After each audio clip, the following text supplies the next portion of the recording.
for I the ha- Instagram. I have some of them somewhere. I brought them when you did, Dimitri. I gotta find them. Yeah.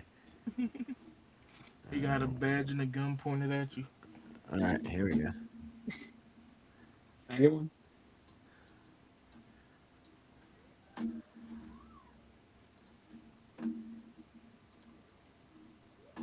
All right. Yep. So we're going live. Let's do it. Hey, listen. Yeah. The main thing I want this podcast to be about, okay, is about us being friends, all right, and we fucking whoa.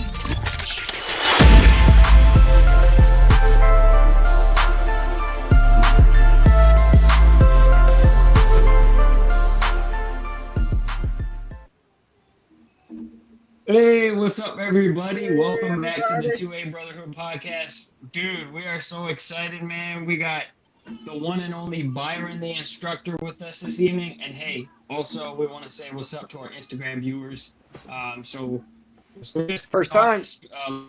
on Instagram. So yeah, so welcome to Instagram viewers. But Byron, we just want to say thank you so much for being here right now. Take the floor Anytime. and introduce yourself. Yo, what up, y'all? If y'all don't know, I'm Byron, the instructor, law enforcement instructor that didn't plan on doing this. I wanted to just run a security company, but my mentor seen something in me, and man, 15 years later, here we are. I don't know what else I would be doing. It's like the calling. I just fell in it, just fell in this space and loved it. Hey, Yeah, man. Yeah, man. The Dude, this one. No, one of the things that we've said a lot on this podcast is the 2A community is so inviting and Oh yeah. everyone's willing to help, man. Oh yeah. Some people. Some people. So Some far, we people only haven't want had to. any douchebags. Some people like to help when they feel you're beneficial. Mm, And then if they feel like you're not helping them or putting them in a position or on a plateau they feel they deserve, then they're not so helpful. mm. we seen that You be before. around for a I've while, you see I've a little also bit, seen you know. you can yeah, I've also seen people who they're almost insulted when you try to offer a piece of advice, you know. Mm-hmm. They feel like it's beneath them. So 100%. I would say, yeah, the 2A community, I would say, for the most part, I've seen a lot of open arms. So Oh yeah, 100%. I mean, for the most part, it is. And I mean, a lot of times when you're new in the space, people don't know how to take you and what value you may have. So they can't make a judgment right away. They kind of let's see what happens. Then like, let's see what he do, and then we'll go from there. Let's see. You know, he might surprise us. He might pop up and be one of the ones. So they don't want to put themselves on the other side of the fence, and then you be one of the ones, and they like, hey man, you like, no, no, no, no. I remember what you did. Right. right, I'm never gonna forget. Hey, listen, Right. you said 15 years ago, and you're here now. What was that like first initial push into firearms? Like what made you get interested in them?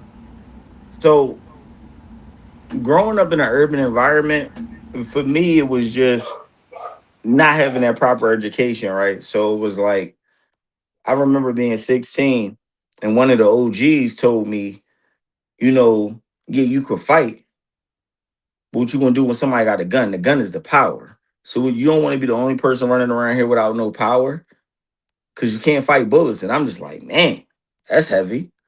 So then I'm thinking like, I need a gun. I ain't gonna be the only one out here without power. And growing up in that environment, the only two people I seen with guns was drug dealers and cops. It wasn't like no middle ground where I had a neighbor to carry. So fortunately, I never didn't get caught up in the streets like a lot of my counterparts. Then they'll never be able to legally own a gun unless they're able to get an expungement and things like that. And when I became 21 and I started like, oh, I'm really getting into this. Like I'm gonna carry a gun, and they wanted to make me dive into it more. And the aspect of the instructor, I liked it, but I didn't really want to dive in because I wanted to be the knowledge I had to seek on my own and find, and to understand that a gun isn't power, a gun is responsibility. And Yeah. I feel that if it was more people that I grew up with that had that message of it being responsibility instead of power, a lot of them wouldn't have caught felonies for having illegal guns and things like that. I feel like it kind of humbles you more when you carry. You know, you kind of watch your surroundings, and this could be just me, but you tend to try to avoid situations rather than get yourself into them. It's Yeah. A a hundred worst percent. worst case scenario type backup plan. But for me, when I'm carrying, I try not to get into dicey situations. Yeah, A you got 100%. where you go, some of the people you hang around. You know what I mean? Effects. I remember the day that I first bought my Glock 19, and I was so excited. And I came in the house, and I mean, because me and my mom had an issue with guns when I was like 17, 16, Yeah. 17. Me too, man. Um, so it was like, so then I think I was 22, 23. Yeah, I was 22. And I was like, yeah, I just got my first gun. I was like, it's beautiful. It's a Glock 19. And she said, I wish you wouldn't have did that. I was like, what? Why?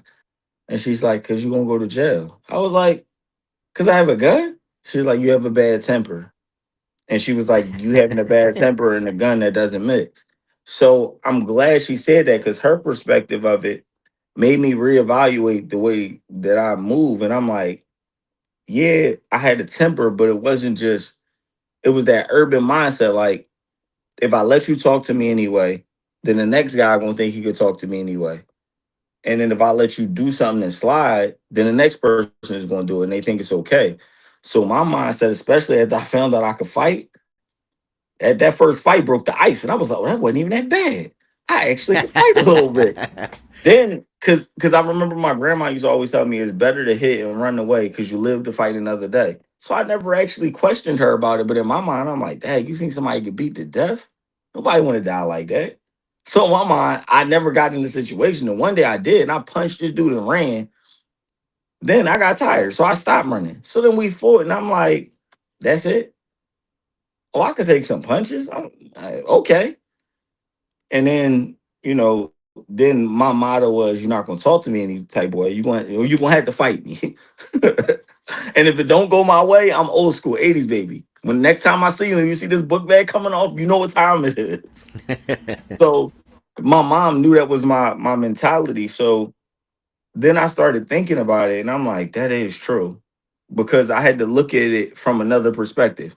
If I was openly willing to fight somebody, and I happened to see a gun on them, even if they were ready to fight, would I still want to fight?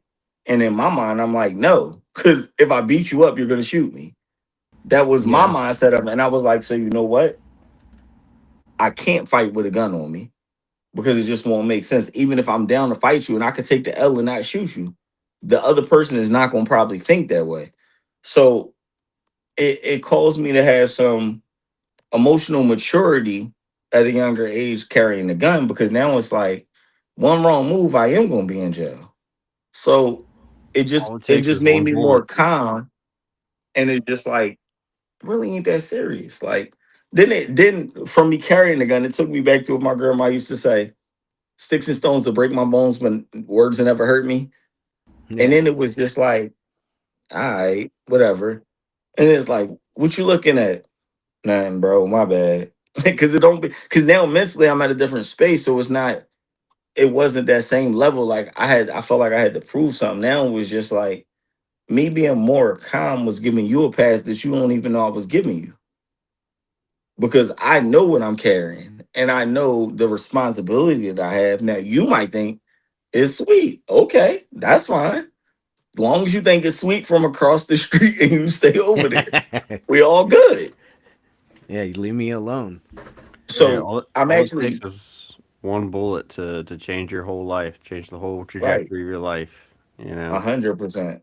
And And and one of the things that over the years as I train more and more and become better at this space in the at shooting, and as I hung around more people that, because realistically, what people fail to realize is when you when you go to do certain things at a high level, like a lot of people want to be, I want to just teach you the basics, and that's cool. I don't want to just teach you the basics. I want to teach you stuff that in real life is going to work.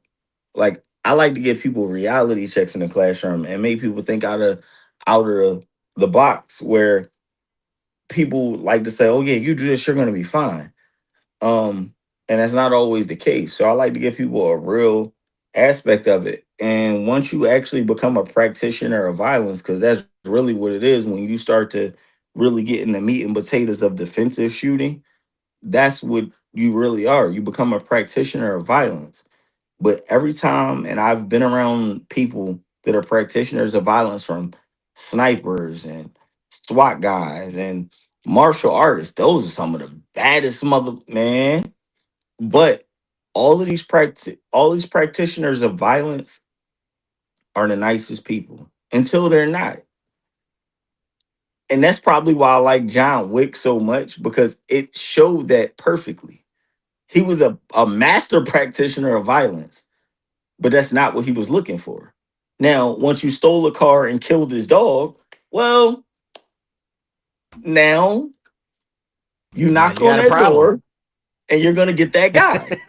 Right after his wife died too. Right. So it's like, and it's just one of those things that some of the most dangerous men are the most humble.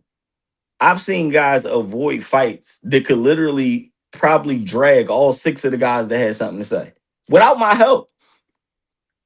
I probably would have been Yeah. the person like, "Oh, this is gonna be good." Pull the phone out, like they don't even know what's about to happen. But because I know what they're capable of. And it's so funny because a lot of times people think like you have this mentality of I'm tough. No, you might be tough in your area. You might be tough in your space.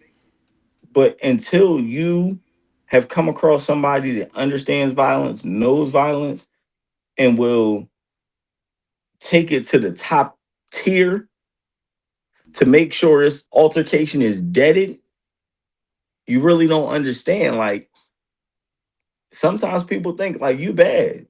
The dude thought he was bad because of his dad when he stole that car and killed the dog.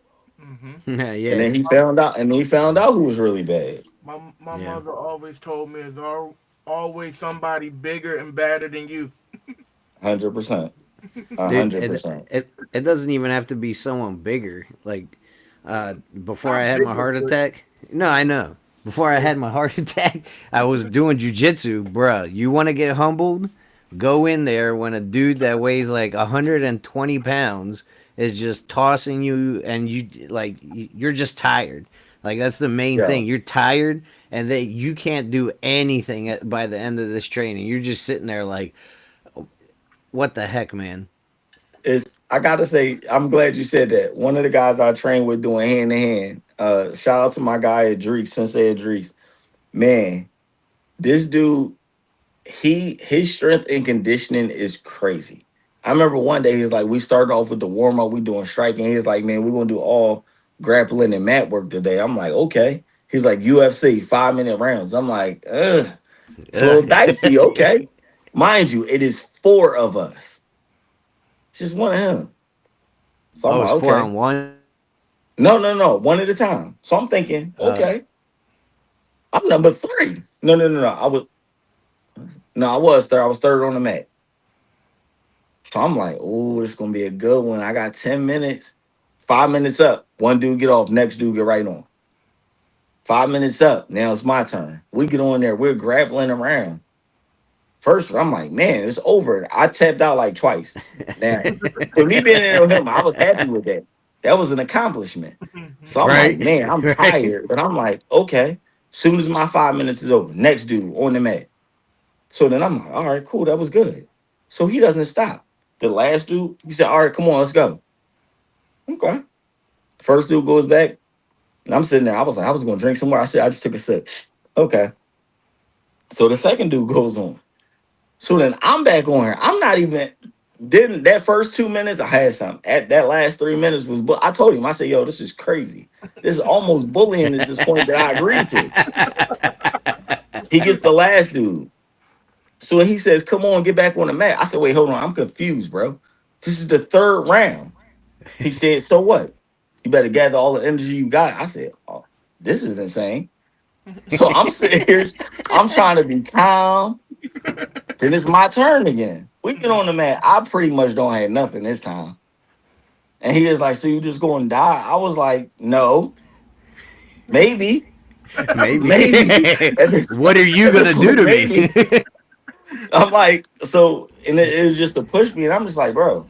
Then he did the last dude. I'm like, bro, you come back around. This is bullying. I call it bullying. But in my mind, it was phenomenal to me that he made us go 4 rounds. We were supposed to go 5. He stopped at 4. Because by the 4th round, everybody was so gassed, he understood it was bullying too. Yeah. But the thing that I looked at and I took from it was his fighting IQ was so good that every round was 20 minutes for him. And he never got off of the mat. It was just next. Mm. And I mean, after the 4th round, you've been out here for over an hour, my guy. You ain't touched water. Like, his commitment to combat was on another level. And I'm like, yo, it was crazy. But it was just like, yo, your conditioning is like, that conditioning is crazy. And his fighting IQ was just like so elite. I'm like, yo, now I get why I'm here and I leave with bruises because I need all of this knowledge. Sound like he's a warrior, man. Yo, listen, he's the dude that when something go down and he in your corner, you be like, yo, listen, y'all better relax.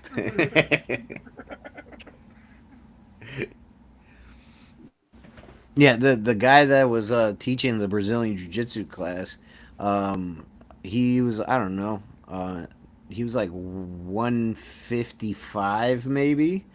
And like if you saw him walking down the street, he was like soft spoken, looked nerdy as hell. And then he had like 6 stripes on his black belt, and he had like trophies out the ass all over his gym. So I'm like just thinking, like, imagine this guy walking down the street, someone's gonna be like, man, I'll fuck you up. And it's like, calm down, take it easy, it's Yeah, okay, I I'm tell good. people Yes, you can, I'll leave you alone. when you meet, and I tell people all the time that it's us, and it's the people that's from the streets, then you think you tough, bro. I fuck you up. Listen, let's not do this. You think that man is scared when he's that calm? No, he's giving you a pass right now. But you too stupid to realize you just got, look, you got grace. Yo, bro, go ahead. You Just gonna keep be walking. you gonna fuck around and be a victim today. Don't do that. And it's like, Fuck yo, these around and be people a are victim. nice for a reason. Yeah, it's like when people are nice, like you gotta and I mean sometimes even situations I've had at work when because I'm an agent under the state police too. So when I've been out and we've had some situations, and I think some people get that. Like people was talking crazy, and I told the one guy, I was like, yo, be careful what you say. Man, I ain't worried about that. We don't give a fuck about badges and vests. We got guns too. I said, No. okay. And he said, yeah, yeah. So what you think about that? I said, I think you should go home and have a good night. You better stop playing with me for you don't go home. I said, that's cool. I'm not Superman. I said, but if that's the energy that you have, make sure your mom got a nice suit picked out. And he was like, for what? You're going to need it. Sticks and stones may break my bones, but this Glock will make you see through. Right. And then his homie was like, man, I don't know what's up with boy, man. Let's get out of here. Yeah, listen to him, man. Because I don't care about none of that stuff that you talking about. But if you come back, it's up. And I said it all calm, and he's like, oh, it's up then. Okay, see you on the other side. And Right. his friend kept trying to come back and talk to me. He was like, look, man, he was save it, bro. I said, you're lucky that I let you walk up in this 10 yards. I said, you know, you've been in rain since you stepped beside that building. I said, but tell your man, well, our car is on this side. I don't care. You better tell him you had to walk all the way around. I said, because if he walks across this way, he gonna see y'all on the other side. Mm. And he went back and talked to his homie, and they went around the long way. And because he knew I didn't have to get hype, was nothing to talk about. And his homie tried to come, let me be a peacemaker. Nah, mm-mm. Your man, your man was talking, so now he can't walk past me.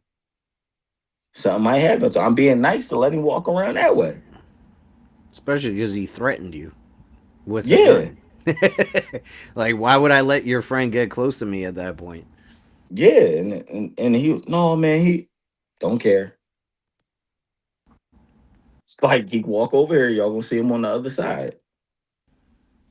So, were you on the job when this happened, or were you Yep. just? Yep. God dang! Oh yeah, because he said I don't give a shit about badges. Yeah, yeah, Yeah. And then that's my crazy. partners, they're like standing there. They're like, so then dudes walking up there like, yo, calm down, bro. I was like, I'm calm. And they're like, no, calm down. I was like, but I'm chilling. I'm relaxed. He was like, you know what you just told him? I was like, yeah. And I hope he takes the advice. So he go home, he can hug his mom tonight. And then So, my would you be able to arrest them for threatening you like that, or no? so I mean, so technically you could, but I mean, well, so you can't really just based off of them saying it. Now he would Mm, have to come back with some sort of weapon to seem like he was actually going to do it.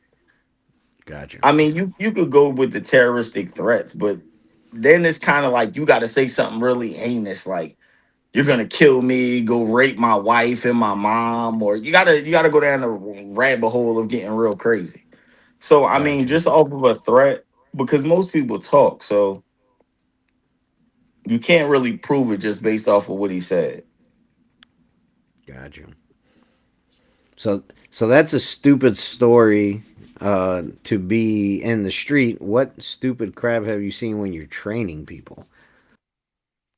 Um, I remember a phone call I got one time, and just based off of the phone call, I was like, yeah, I probably can't train this guy because I'm like, thanks for calling train the fight. How can I help you? He said, yeah, man, I'm gonna learn how to shoot some guns and shit. I said, okay. What are you looking to learn how to shoot guns for? I got ops out here. Hmm. Okay. Well, what do you do? Why do you have ops?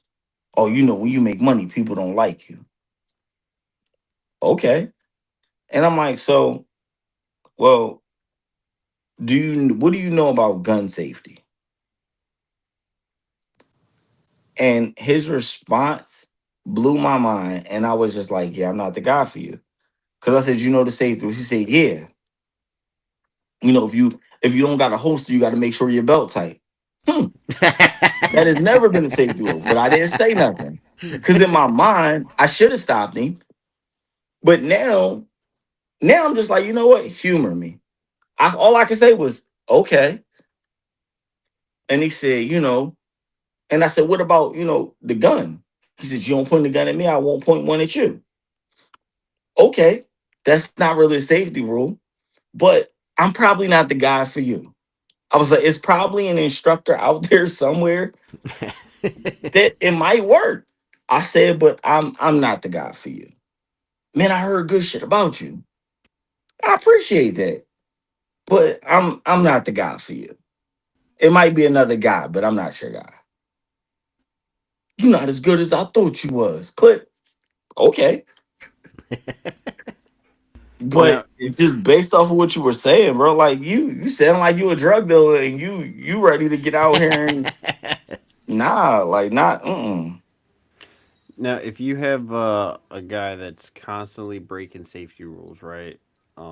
Like maybe he's kept his finger on the trigger a couple times. You told him once or twice, you know, but he's trying, right? How do you redirect him? How do you correct him? So a lot of times, what I'll do is you find out what people care about. Most men care about money. So after the second time, and I said, "So you touched the trigger again, and you're not on target, right?" He said, "No." I said, "Question: how much money do you have on you?" He was like, "Huh?" I said, "I know it's a weird question." I was like, "I'm going somewhere with this though." I was like, "I know you might not be a gambling man. I'm not either. But how much money do you got on you?" He said, "I don't know, about $200." I said, "Okay. So every time that you touch that trigger and you're not pointed at that target and ready to shoot, you owe me $25."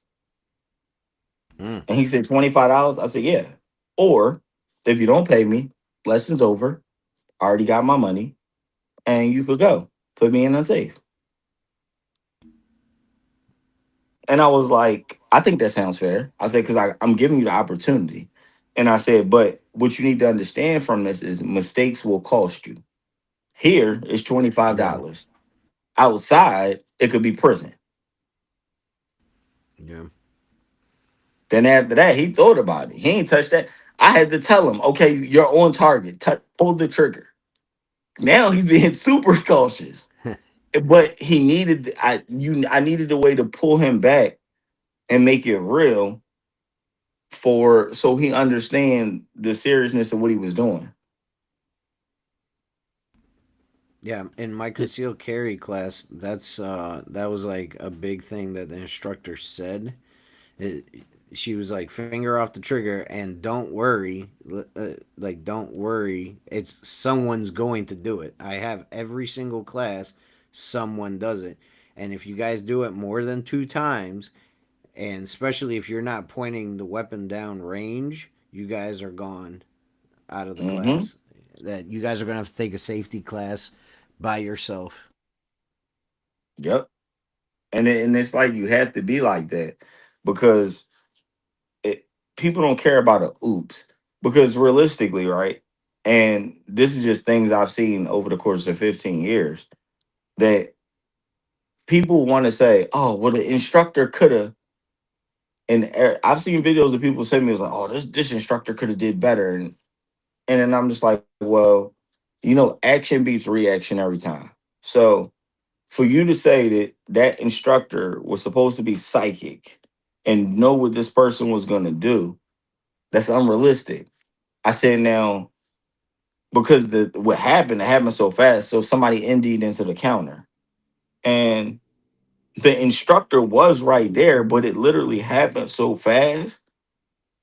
No, you, it was one of those things where the instructor maybe have been able to grab the gun and the person, but the gun probably still was going to go off. Now it's just maybe it missed the counter. Maybe the instructor got his finger caught in the ejection port trying to grab it. Who knows? But it's a lot of things that could have happened. So it's that's why you try to instill as much in people as you can in the classroom, but at the same time, you kind of have to watch what people are doing and load up snap caps usually just to try and trick people to see how their safety is and what they remember from the class and see if they do touch the trigger prematurely. So that way, at least if they do it and they do pull the trigger, it was a dummy round in there. And now you have a teachable moment where you can either go from there to tell them they're not ready for live fire and y'all head back to the classroom and you make them book another appointment for live fire, or you handle it however you see fit based off of the student and what you've been getting from them. But a lot of times you just have to, because even as instructors, man, a lot of times you end up being like a little therapist. And a lot of times especially I've had some women come in that were victims of domestic violence and they didn't say that, but me seeing the buildup for certain things and the anxiety and the fear, I couldn't teach. this one particular person the way I taught everybody else. So you have to kind of gauge and read your students. Like when I could see that when we went up to where the range was and she started jumping with the gunshots, I already knew. So for me to do that, when the guy was like, "Hey man, here's your eyes and ears," I grabbed him and I said, "Nah." I said, "Yo, have a seat." She said, "What's wrong?" I said, "No. I understand that I could tell this is a lot for you. Let's just sit out here. I want you to get acclimated to the noise and understand that you're safe and nothing is going to happen to you." Now, as we sat there and we were talking and people were out there shooting and somebody was out there with an ARP. So that was kind of loud. But once I got her to talk and get past that, so I asked her, I said, "Do you have any gun trauma?" And she was like, "What made you say that?" I was like, "I could tell." I was like, I could almost hear your heart beating. And she was like, "Wow." She was like, "I do." She was like, "My ex shot at me." And I said, okay. So then I told her, I said, "Listen, check this out. I'm not going to charge you again, but we don't have to shoot today. I want you to just take some time, crawl before you walk." And I said, "We could just sit here and talk to help you get acclimated." Now, the second time she came back, she still didn't shoot because it was different from us being outside the range to actually being on the range. Now you're seeing the shells. Now everything is louder. So the second time I told her, I said, "Look, don't worry about it. It's cool. We could come back again." I said, "If this is too much for you, you let me know." I said, "But if you want to try and get acclimated, I'm right here with you. I'm here for it." And we just stood there while people were shooting. And she got acclimated to the guns going off, the muzzle flash, the shells popping out everywhere. So, and like, she was a little teary eyed, but, and I told her, I was like, "It's up to you. Whenever you're ready, you're done, we're out." And then we were in there for probably like 45 minutes. And then she was like, "Okay, she's ready." So we left. And I told her, I was like, and she was like, "Well, no, I feel like I'm wasting your time." I said, "No, it's okay." I said, "I'm not doing this just for your money." I was like, "It is a business and I do have bills to pay." And I said, "But I need you to be in a space where you could really soak up everything that I'm trying to teach you." And that comes with patience. And because of that, I got a lot more students that have been through that because, a lot of women that are part of groups like that, when it comes to getting into training, it's already intimidating, especially if they have firearms trauma. So being able to deal with her the way that I dealt with her, and it wasn't like me trying to get money every time. "Oh, well, you wasted my time." Just having that human approach, it it helped, and it helped me level up as an instructor, and for her, it helped bring her anxiety down and build her confidence that it was on her time. It wasn't rushed. I let her go with her pace, and I made it a great experience to where now she goes shooting a lot. So is those are the good moments. Those are the moments where you're like, yes. Heck yeah. Um, so what would you do in a situation to where you have someone that's never touched a firearm, never held one, never even really seen one in person, but they're kind of testing the waters and wanting to learn? How would you approach them in terms of training and getting them acclimated into it? Well, it all starts from a simple conversation. So when we get in the classroom, I introduce myself. Usually they already know who I am anyway, because they obviously booked the class. So we talk, I ask them, just questions like, "Okay, what got you here?" And then they're like, "Well, it was getting dangerous outside and I felt I need to do something to be able to, protect myself and defend myself." So then it gives me an idea of where to go, where their head is at, and then I could kind of see what their goals are. And then I kind of use that to tell them, "Okay, well, this is what we could do. This is how we're gonna get where you want to go." And then I tell them what we need to do to get where they want to be. And usually that gives me the best results because by just having that little dialect before we start getting into the gun safety and everything like that, I kind of already have an idea and they kind of love that rapport we build. So when people feel that you're in it and you have their best interests at heart, And it's not like you walk in, hey, I'm Byron. Okay, sit over here. 4 universal safety rules. So I make it a more welcoming atmosphere to kind of figure out what their goals are and then kind of structure the class around what their goals are. So even though they're like, I'm here to learn firearm safety, cool, great. I could do that with my eyes closed. But, what is your end game? Do you want to just come and shoot today? Do you just want to know how guns are? So I utilize the information they give me to kind of cater that class and build it around them if it's a one-on-one class. And then typically if it's a group, I just kind of tie everybody's wants and needs in together and make everybody feel included. In an inclusive environment, everybody's more willing and people are talking to each other, have a little joke so people feel like they're bonding and stuff like that. So it's definitely building a great learning environment for people. Yeah, I definitely think getting to know your person that you're working with, and getting to know their reasoning is a big factor into definitely helping them grow and learn in this environment. What's something that you can have some or you would suggest someone do every day to improve, number one, their firearm safety, number two, their shooting, stuff they could do at home, like dry fire drills, drawing drills. Like what's the most important drill that someone can run at home every day to improve their ability? I would say definitely safety. You should eat, sleep, and breathe it.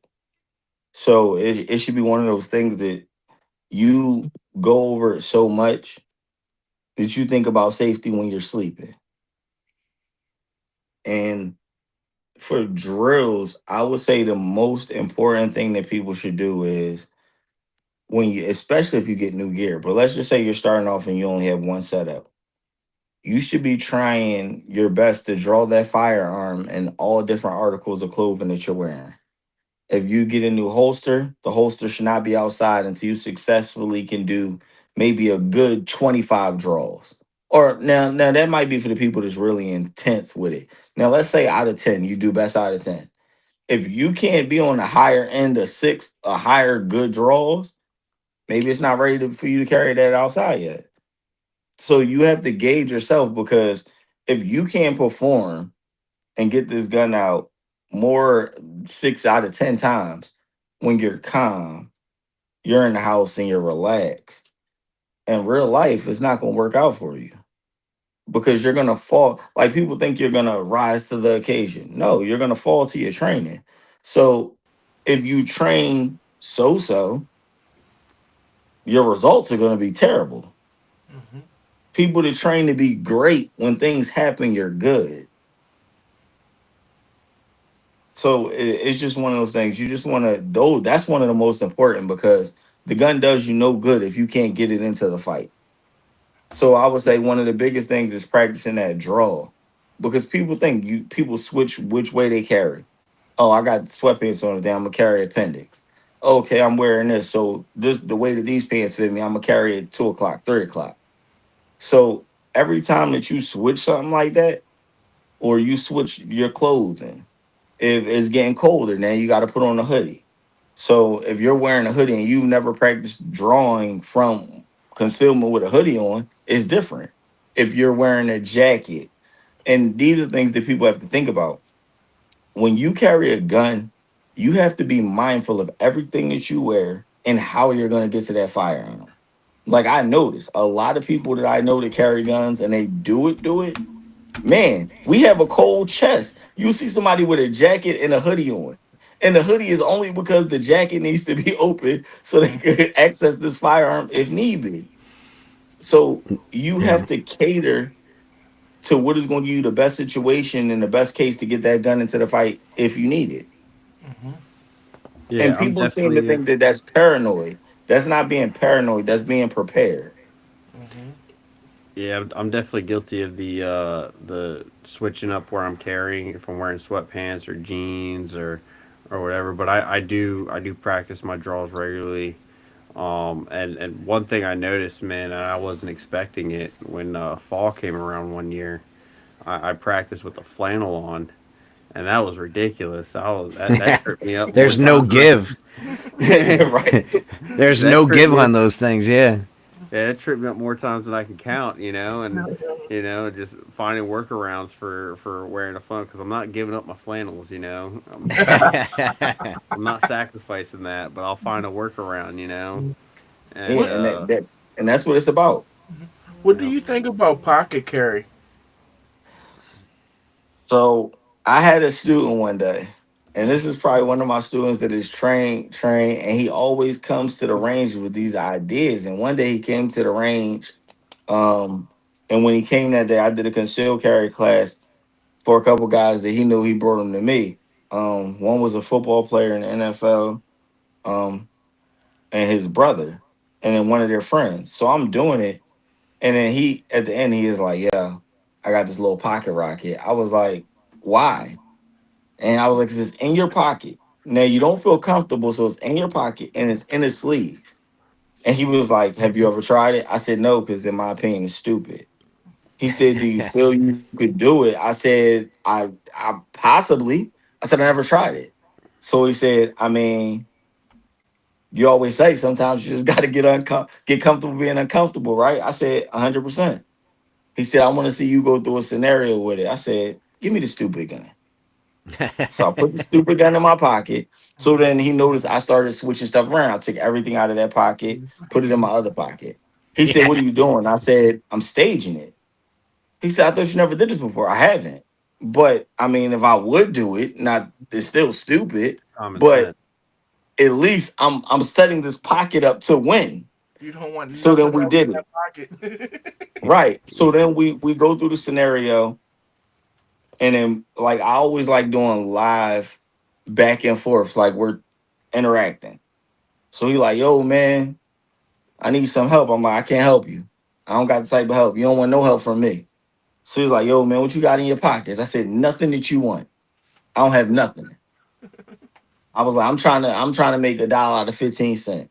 He said, "Nah, man, run them pockets." And I'm like, "Yo, I don't have anything." Now, mind you, we're in the range, so he's behind me, but I'm facing the target while we're still having this interaction.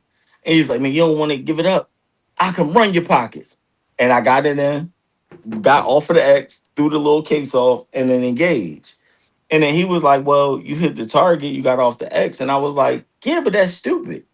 I said, "All of this extra work when it could have just been, boom, you're cooked." I was like, "This took me like my first shot probably would have been like 2.5 seconds. That's too long."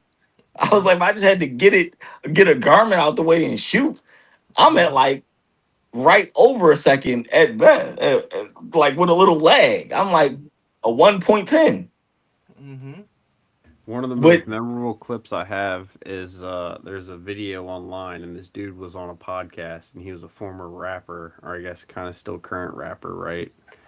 And they're sitting there just talking in a room, and the guy reaches in his pocket to get a lighter, and next thing you Oh know, you hear no. bang, and and a shot went off. Dude was reaching for a lighter, didn't realize the lighter was right next to him, but thought it was in his pocket and pulled the trigger on his little pocket carry. Yeah, And mhm. ever since then, I've never, I mean, I've never agreed with pocket carry to begin with, but Yeah, ever me since then, I neither. really never felt safer on anyone pocket carrying. Yeah, it's like well, there was the you guy at at least Little gotta have it Caesars in the too. sheath. Mm-hmm. You gotta have it in the sheath or something. Yeah, That's rest like in if a lady says, "I'm gonna put this in my pocketbook," Mm. with everything else, you know. So a girl said that one time, and I said, "You don't put it in there with, no holster." She's like, "Well, no, because then I gotta pull it out." And I said, "Okay." I said, "Well, take this shirt pistol, put it in your bag." And she said, "Okay." So I said, "Understand." I said, "At some point," and I said, "And I'm gonna go in, I'm gonna go outside, and I'm gonna come back as a robber at one point." So I go out the classroom. I come back in. She opens her bag. I said, "What time is it?" And she's like, "Oh." So she gives me the time. I said, "Okay." I walk out of the classroom. I come back in and I just look around, don't say nothing, and she's opening the bag, and I just walk out. So then I run in the classroom, give me your fucking bag. She drops the purse, trying to fumble and get it off of her arm, and then I'm like, so now what happened? She said, I'm gonna pick it up. I said, well, it's too late now. If I kept running, you gonna wrestle me for the purse. You think you gonna win? And I No. said, or you're gonna bend down to pick it up. I could just run up, kick you in the face, take it and run. Now I got your money, your wallet, and your gun. Right. Jackpot.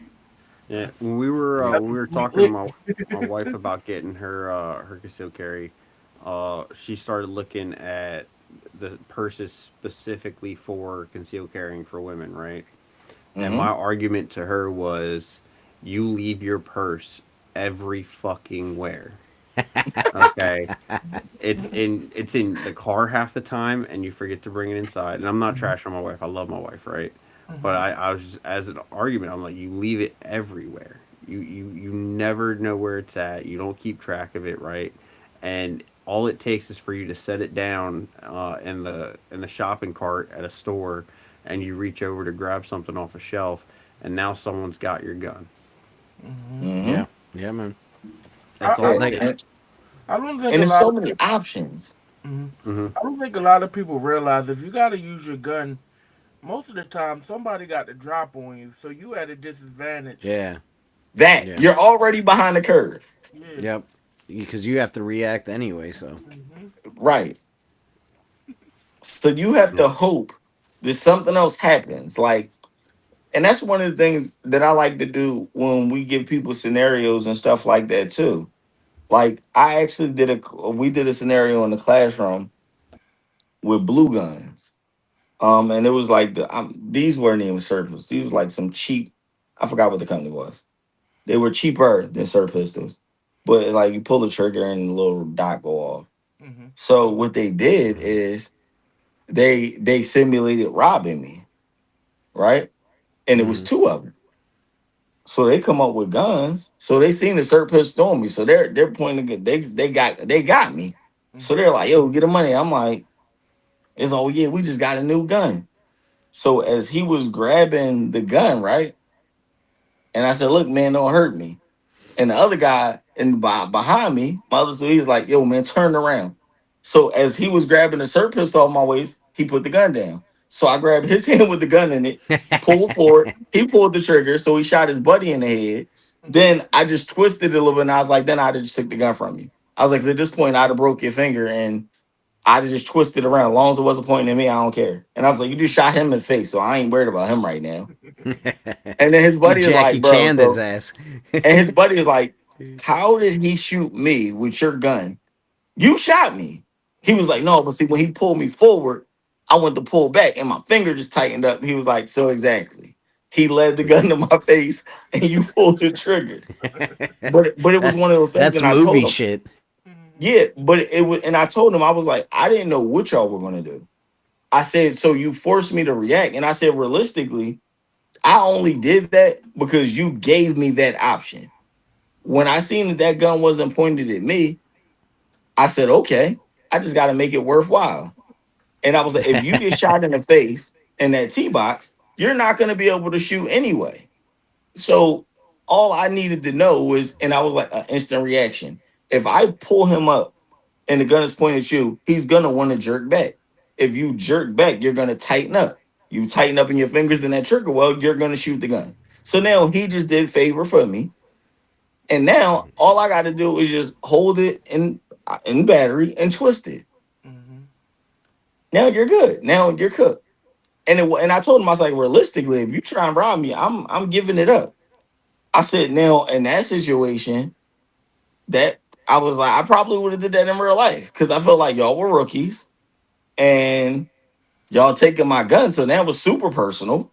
Hmm. You ain't just say give me the money. You went after the gun. So Yeah. and then you gave me the opportunity. You asked me to send you to the upper room by your buddy's hands and then do what I got to do to him. Hmm. Because you ain't even get Mhm. the gun out of my waist. But they seen that way, the action beats reaction every time. Now, a lot of these times I tell people it ain't about being the hero. That I can replace everything. Mm-hmm. Don't nobody want to lose no money because you got cash. That's why I hate cash. Because you take Hmm. cash, the cash is going. You catch somebody for 300. Look, they can say they got robbed. Guess what the bank ain't gonna do? Say, oh, we're so sad. We're gonna grant you 300. No, that 300 is gone. Mm-hmm. So yeah, that's why I'm not big on carrying cash. Like, rob me, okay? Take this little $30. That's cool. All of these debit cards, I could cancel that. The police report, Hmm. I'm gonna get that money back if you spend something. Yep. It's Mm-hmm. just the inconvenience. So, but that's one of the things people just have to be smart. But once you understand kind of how things go, and you could tell, like when I see certain videos and stuff, like, and I've showed people in classes certain videos where it was a video where I actually showed some cops because they were that I was training, and they were like, "Yeah, well," I said, "So, what is your goal? If you tell, and we go through the role play, then put that down, or I'm gonna shoot." And then I'll walk towards them and see how close they get before they actually shoot. And then we're out there with serve pistols, and they get to choose when they decide to shoot. And Hmm. then and then sometimes they might be like they'll fire two shots, and I'll stop, and then I'll start moving again. And they don't even shoot; they're just standing there like, "What are you doing?" I was like, "Well, I just stabbed you with this broken bottle because you let me walk up after you shot me twice. What did you stop for?" Well, you stopped. Yeah. No, I paused. I didn't stop. You thought I was done. Mm-hmm. In my mind, I just said this motherfucker just shot me. Well, we both going to the upper room Right.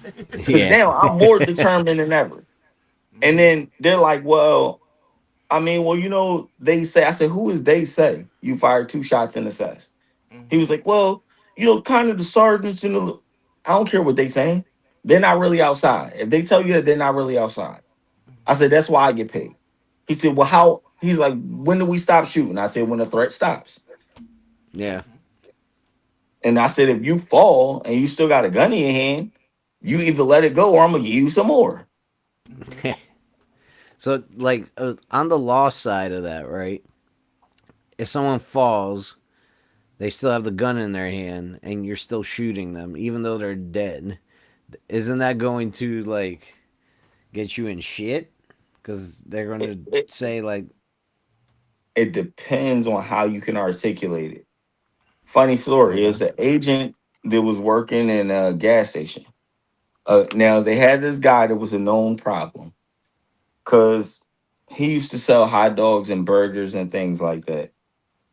But he would pull up in the gas station parking lot. First off, why would you even want a grill near gas pumps? Mm-hmm. But yeah, whatever. So the gas station had a problem because it's like, bro, you're on our property and you're selling stuff that we sell. Like, go over there. So then they brought agents in, and the agents are like, one guy banned him. So he noticed that one guy that banned him wasn't there. So he was walking up looking in the store. So the agent knows because the other guy sent him a picture. So he walks up to the door, and the agent goes to approach him and say, "Yo, my man." Went to put his hand. He put his hand, "Man, don't you in touch me." And as he said it, now mind you, the agent, and this is why I say when people get lax. From the video, I said it was a lack of training. My buddy was like, "How do you know?" And I said, "Before we even go somewhere, you're approaching somebody, you have a shotgun on your chest. That's cool. But if I'm the guy approaching you, I know you're a rookie." He said, "How? You can't even see his front." I said, "I don't have to. I can see the grip of the shotgun. Why is the grip of the shotgun facing up? That means that if you even intended to use it, you have to flip it over and then use it. By the time you do that, it's slung around your body. Wherever I manipulate that sling, your body is going to go." so And he was like, explain that real quick. You said it was pointing down, so or his no, grip was down. he had the shotgun across his chest, but it was upside down. So the grip was like facing the ceiling. Oh, So got he would you, have had to grab it, flip it over, and then use it. As opposed to having it got you. where if you and it's the thing. This is why I say some people they get into these positions and they feel as though because you have a firearm, people are going to listen. That's not true because you can't just shoot people. Now, in Yeah, this instance, his shotgun was upside down. So now, He goes, "Is the guy, don't fucking touch me, man." So when a guy does that, I pause the video again. My buddy is like, "Why do you keep stopping it?" I was like, "Because dude got a gun." He said, "I know. That's why I want you to watch the video." I said, "I know. Let's take this section by section." He has a gun. And I said, "Now I'm curious to see where this goes." We press play. The dude then pulls the gun out and said, "Don't you fucking touch me, bro." Now he has the gun at low ready. The Yeah. agent has a shotgun that's upside down,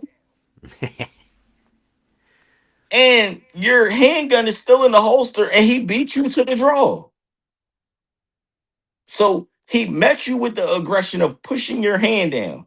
When, if I can see in this video, when he pushes your hand down and he had a gun on him, soon as you push my hand down and I seen the gun, it would have been a step back, gun coming out like, "Yo, don't touch it.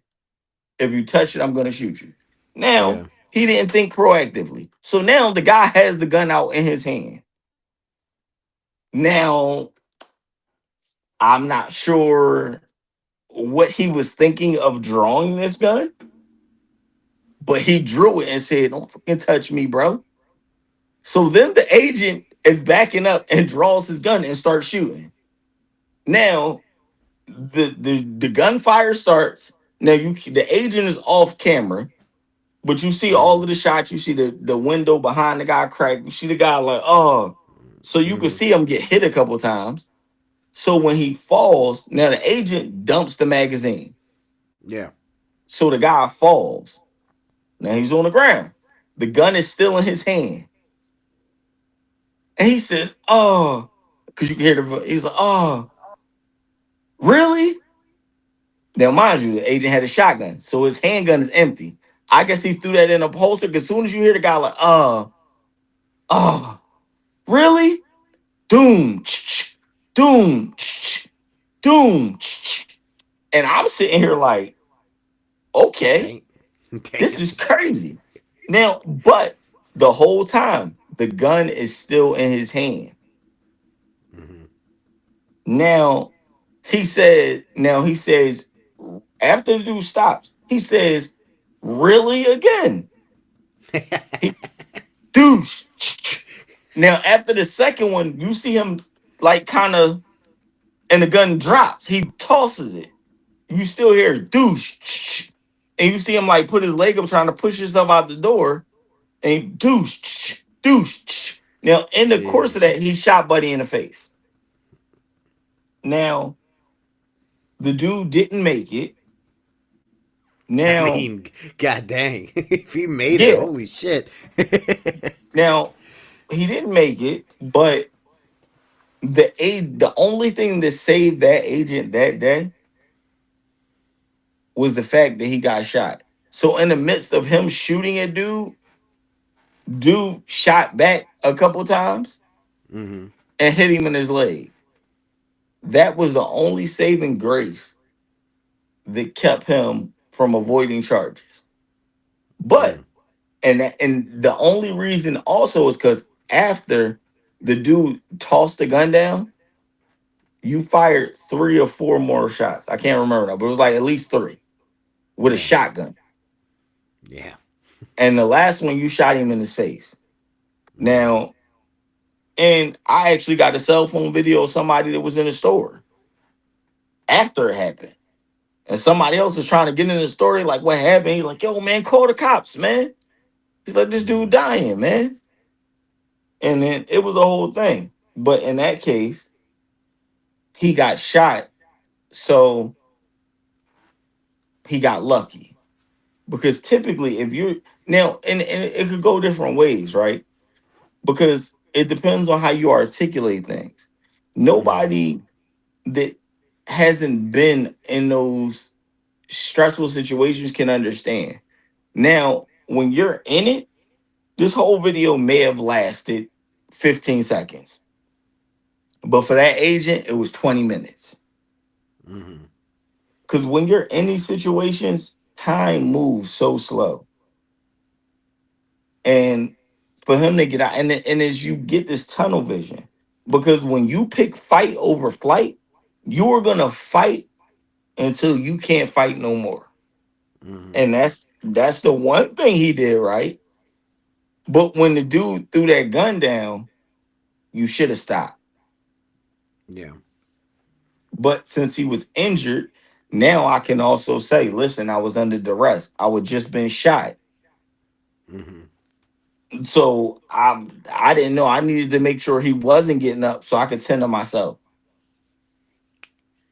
And I mean, he was literally after the situation because I remember I got a cell phone video from the guy that was in the store too. Mm-hmm. And as he was telling the one guy, he said, "Man, the officer back here shot." And when he walked back there, he said, "Yo, man, you good? You need anything?" He's just sitting on the floor, Indian style, like shotgun sitting on the floor, handgun on the floor. He's like, "I'm just waiting for my boss to come." Because you could like he was in shock from what happened, Mm-hmm. and he knew he got shot, but it was the calm because panic just makes you bleed more. Yeah. But Mm-hmm. it was the calm, and he had to process what really just happened. Mhm. And that's why people be like, "Oh yeah, oh if this happened, I'm gonna do this and that." No, you probably not. You're probably not. Especially if you've never been in. You're probably not. And it's one of those things that when you've been through certain things, you know that like when somebody says, "Oh, if this happened to me, I'm going no, you're not." Because there's certain things, I don't care how tough you are, it's certain things you will never get used to. And there's certain things you'll never forget. One, you will never forget seeing a gun muzzle flash and it's pointed at you and hearing bullets whiz past you. And in training, it's not too, I mean, outside of doing some force on force, you can't really prepare people for that situation Mm-hmm. until you really get active. Like, and I'm actually part of a we're doing a force on force training academy in Philly because there's a lot of people that think it's gonna go a certain way. And we're gonna let them come find out. Let's see if it go that way. So when you say force on force, is it gonna be like actual like combat, toward like hand to hand, Or or? nah, it's just gonna be all guns. So it's gonna be different situations. So depending on what you're doing, like you might have a situation where we're gonna do um I have because they're letting me create some scenarios to do my own thing. And I'm gonna be doing it for the academy. So like you might be like, man, we'll put you in a stressful situation. Like you'll go in, we'll have your wife go in, and it'll be other people in there, and we'll be like, yo, man, a dude in there just he took a couple people hostage. And it's two of them in there and they got guns and they're shooting Mm-hmm. people. So then now you like my wife in there. Yep, Mm-hmm. that's all we tell you. So now you could run in and just not be smart, and then they see you come in and they're just gonna shoot you. Now you're shot, and it'll be other people in there that are just in there. So it's Mm-hmm. one of those things that we're putting you in a situation where you're stressed, but you got to think. And now you can't just go and point a gun at somebody because you don't know what they're doing. You have to literally look at what's going on. And we told you they got a hostage and they just shot some people. So you might run and see somebody get shot. Mm-hmm. And then you might go to engage them, and the other person you shoot them, and then their buddy shoot you. So it's one of those things that we want to put people in a situation where we could put you in these crazy situations. So depending on how you come out of it, we could talk to you at the end and look, this is what you could have did better and things like that. Then when we start working with people on clearing the house, because we're building a shoe house that we could move around and stuff like that and change it up. But Mm-hmm. we teach you how to, go through a house. Then you could go through, we could do a home invasion thing where you're inside and you have to defend it up from people coming in. Mm-hmm. Because these are things that you get these things and even so we're going to be doing airsoft and simunition because they both hurt. Simunition hurts a lot worse. But Yeah. we're gonna do these things because everybody might say, "Oh, it's just airsoft." I did this one man CQB class with a military guy down in Georgia at a closed down insane asylum, and it's Oh, funny because jeez. when they were just when you're learning, yeah, one man CQB is terrible, but when everybody was just going to show these techniques, everybody's moving. You think you a Navy SEAL? Okay, I see you. Until it was a threat, and then all of that, you're gonna commit, and you're going in here. Everybody would commit until they hear that gun go off and they hear that too. Then it's like, oh, yeah, now it's real. So now we're putting people in these scenarios that when you get shot at, you're gonna see what happens. Because if I'm playing the bad guy and I shoot at you and you step back and you freeze, I'm gonna keep shooting you. Yeah. I'm gonna shoot you like 4 or 5 times and be like, well, and you're dead. So it's gonna be one of those things because we want people to understand what is because you that's the only way we can really simulate being shot at. And I mean, it's still Yeah. not comparable to being really shot at with a real gun. Yeah, exactly. Is it one of But those rumble packs that is like goes across your waist?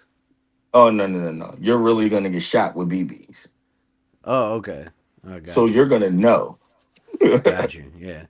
You're gonna Because feel it. the range near my old house or and the gun tree, they have a simulator in there. When I went to go do it, there was they were broken, but the second time I went, they had it, and I told them to crank it all the way up. Then yeah, that hurt. And it gives you like a Listen, shock. It's like but it's like you only feel it here in your belly, but it like radiates all over the place. yo, listen, when you turn it up, oh man. So the first time, and I hadn't did one in a long time. So me and Sully the shooter went, we was at Gun. Shout out to my guy Full Metal Sensei because he invited us down. So we go over there and we're hanging out. Man, I'm like, come on, Sully, let's go in here. Let's do it. So man, Sully like, I was like, and then he sounds like, yeah, it's gonna shock you. Sully like, hell nah. I'm like, yeah, bro, it's gonna get real. And I'm like, it's not gonna hurt. So we're the screens start coming on and it's like dark. So we're doing something. And I was Yeah. moving and I went to turn and I got shot. And the thing zapped me and caught me over. I dropped down to a knee and Sully like, oh hell no, get up. I'm like, I am getting up. But it caught me off guard. But you feel it. You definitely feel it. Yeah. And that's how you know, because a lot of times that's why you need to turn it up. And some people try and act like I ain't get hit. Yes, you did. But when it's turned up, you're gonna react. Yeah. Because even Were you when I in watch the Owens video of me Mills? doing it, and you see me like, you can tell when it happens. Were you at the gun tree in Owens Mills? Yeah, Oh shit. Yeah. Yeah, that's where I went. And then TikTok actually banned me that day for a week because I was driving and talking about that I was gonna go do the that training, and I guess me saying with what's called a fake firearm, and I heard firearm, I was like, beep, beep. done. Gun tree is nice though. It's just they only have the indoor stuff rolling. Yo, listen, Gundry is crazy. They got the cafeteria. They got multiple ranges. They got 100-yard indoor range, which Mm-hmm. is crazy. Then they got the MMA stuff. They got an actual MMA Yeah. cage. They got a Yep. boxing ring. Yep. The They got food is Stanley crazy. archery. combatives. Yeah, it's crazy. Gundry is like it's a lot. Yeah. You literally could Yeah. go spend a weekend just have a training weekend and do bow and arrow, crossbow, shooting, Yeah. MMA. It's boxing. It's crazy. And then go Yeah. get on the simulator and see what happens. And then after you're done and you're tired, go have a soda, play some pool. Yeah, one of the things that I noticed Their during food's that actually really simulator, good. yeah, their food is actually really good. Oh yeah. But during the simulator, the one thing I noticed was how much my hands were hurting. Was Like, gripping the hell out of the gun. no, Yeah. it wasn't that. It was just I've never held a gun for that long, and you know what I mean. Like trying to do stuff and look, and especially the second time because I was actually getting zapped. The first time I was like, the guy was like, "Oh yeah, you got shot by the guy over here on the corner." I was like, "Oh okay." The second time when he shot me, I felt it. So it's different. And you know what I love about those simulators, because it puts you in these situations, right? So me and Sully were doing like police scenarios. But they had this like a million scenarios on there. Yeah. So you could do ones and it's real realistic. Like we did church security responding to a mass shooter, Mm-hmm. where all of these screens are opening up as it goes in, and there's so much going on. And what people don't realize is in real life, you really have to process so many things like that. Mm-hmm. Yep. And I remember one day it was a agent that asked me, could me and my partner back him up for a let out? And I'm like, I'll think about it. So we wrap up, we're about to go home, and I'm telling my partner, I'm gonna slide up here and do this. He's like, nah, bro. He was like, they're not even built for that. I said, that's why I'm gonna go. I was like, if they was built like our team, then we wouldn't need to. And he was like, nah, bro, I ain't trying to back him up. I was like, all right, well, we dapped each other. I was like, let me know when you get home. I'm about to slide up here. So he just looking at me, he like, come on, bro, let's go. I said, what? You ain't got to go. He said, I'm not leaving you out here with them. They clowns, bro. I said, okay. So we go up there. And in fact, they were clowns. And I don't say that like they were just like, I mean, I'll tell you why they were clowns, because of how things played out. So then we get up there.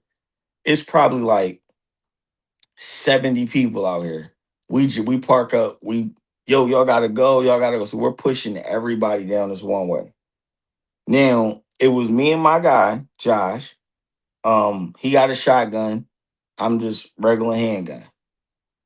So the door to this place is like right here. And three of their guys are just like, come on, we need people to move. But me and Josh like, yo, y'all gotta move. Let's go.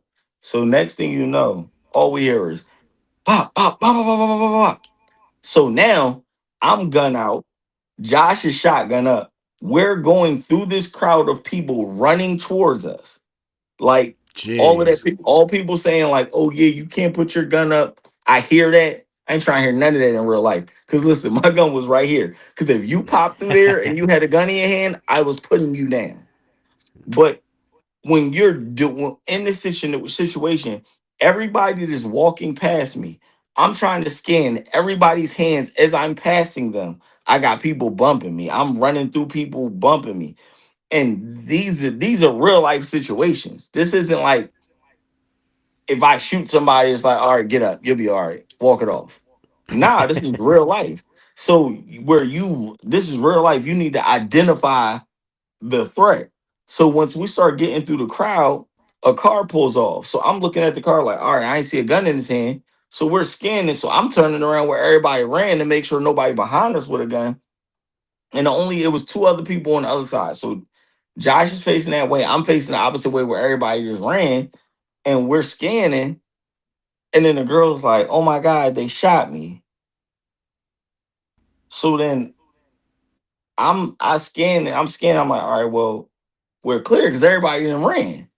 So we walk Mm-hmm. up to her and I'm like, you shot? She was like, yeah, they shot me in my leg. So I said, okay. I look at it. Josh, like, she good? It's a 22. So I don't know. She's not really bleeding, but it's a 22. We don't know where the Mm-hmm. bullet is. Now, mind you, now notice I said me and Josh were moving through that crowd. Because the agents that said, hey, can you back us up? When the shots got fired, they ran in the building, shut the door, and locked it. Okay. Everybody is not built for this. And the only reason we didn't fist fight them is because by the time they came out, the cops was about to come. And we weren't secure of the scene being okay. So we're still on alert. Like I still got a gun in my hand, and then the dude want to come out. Man, you can put your gun away. I said, says the person that ran in the bar, don't talk to me. Dude, And that's then he goes, crazy. to pick the girl up. I'm like, put her down. Oh, well, she got shot. Okay, put her down. I was like, heroes don't run inside. She could walk. Let her friends help her. I was like, why don't you go in the bar and call somebody? So he walk off talking to the guy because I didn't even know him. He wanted to talk to the agent that knew me. And the agent's like, yo, big, save it. I don't want to hear it. So then the cops come and we're talking to them. We're like, yeah, this happened. So then all of us, me, Josh, and the cops, we're out looking for bullet casings. Cause I'm like, well, clearly they were shooting because she shot. And then we're Mm-hmm. looking, we're like, yo, this is crazy. So then later they're like, well, we got somebody pulled over. And they was like, you know the car if you see me. I'm like, yeah. So I jump in the car with them. We ride past. I'm like, that's not the same color. They're like, all right, you sure? I'm like, yeah. So then a call goes over the radio while we're all there. And it was a guy that just pulled up to the hospital with GSWs. So then they're Mm-hmm. like, all right. So then me and Josh sitting there, they're like, yeah, we got to go talk to the detectives. And I'm like, I look at Josh and he just shaking his head. I was like, it's okay, bro. I'll go. You can call home. So now I go down there and talk to the detectives and we're sitting there talking. And I'm like, and they're like, I get it. Because when we're talking about what happened on our end, and they're like, yo, the guy at the hospital is a Vic. I was like, well, was he driving this? She was like, yeah. And it was like, he said somebody came up, put the gun in his window and shot him, and he pulled off. And he was talking to his girl out the other window when everything happened, which was the girl that happened to get shot in the leg. Oh, So, you know, when you go through these situations, right? I feel it's like when you get in the classroom, you could bring a little bit more authenticity to it when people like, well, if this happened, I'm gonna do this. yeah, yeah. Okay, sound good. Maybe you will. But Yeah. I've had an agent that begged me to put him on a detail. We put him on, and randomly we was having a good streak. And this night he came. I guess it was the test, and we was working for about 15 minutes, and somebody got shot. I actually said he seen it too, but he was behind me at the time when I started facing the shooter and victim. Mm-hmm. And then once we're sitting there and we're all calling out, I see the Vic, no eyes on the shooter. Then I hear a couple of my guys, right side clear, center clear. Cool. This other guy that just begged me to be out here, I don't hear nothing. But I'm facing where the shooting happened. So I can't turn around and see what's going on. I can only Yeah. base it off of what I hear. So I'm like, still, the Vic is down, still no eyes on the shooter. Right side clear, center clear, quiet. So I'm like, okay. So then PPD pull up. I'm like, all right, PPD just scooped the Vic, still no eyes on the shooter. And they're right side clear, center clear. Cool. So then all these people pull up, and I'm like, all right, PPD has flooded the scene, left side clear. I turn around, my man is standing behind me with a good stance. You know how they tell you keep your feet shoulder length apart, knees Yeah. slightly bent. Yeah, yeah. That's exactly how he was standing with his hand on the gun. So he If never I even drew his weapon? No, he was just standing there, deer in headlights. I should have took a picture because if I could define what a solid stance looked like, he had it. He just never made it past Wouldn't it. have did that for him in that case, but the stance was good.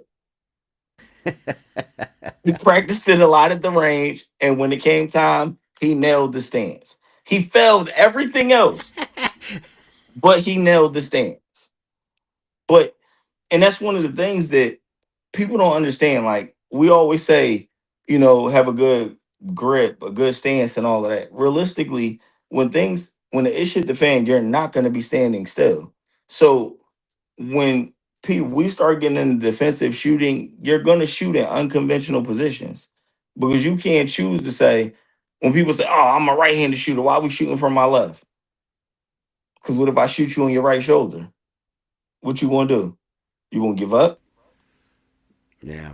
I guess I'm gonna But have to shoot with my left. So do you think that's the opportune time to learn how to shoot with your left hand after you've been shot? Then they're like, I'm no.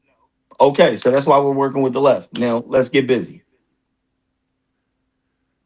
because Yeah, people. whoever has never shot with their left hand, like go and shoot. It's completely different. Like it feels it feels completely different. Like especially a rifle.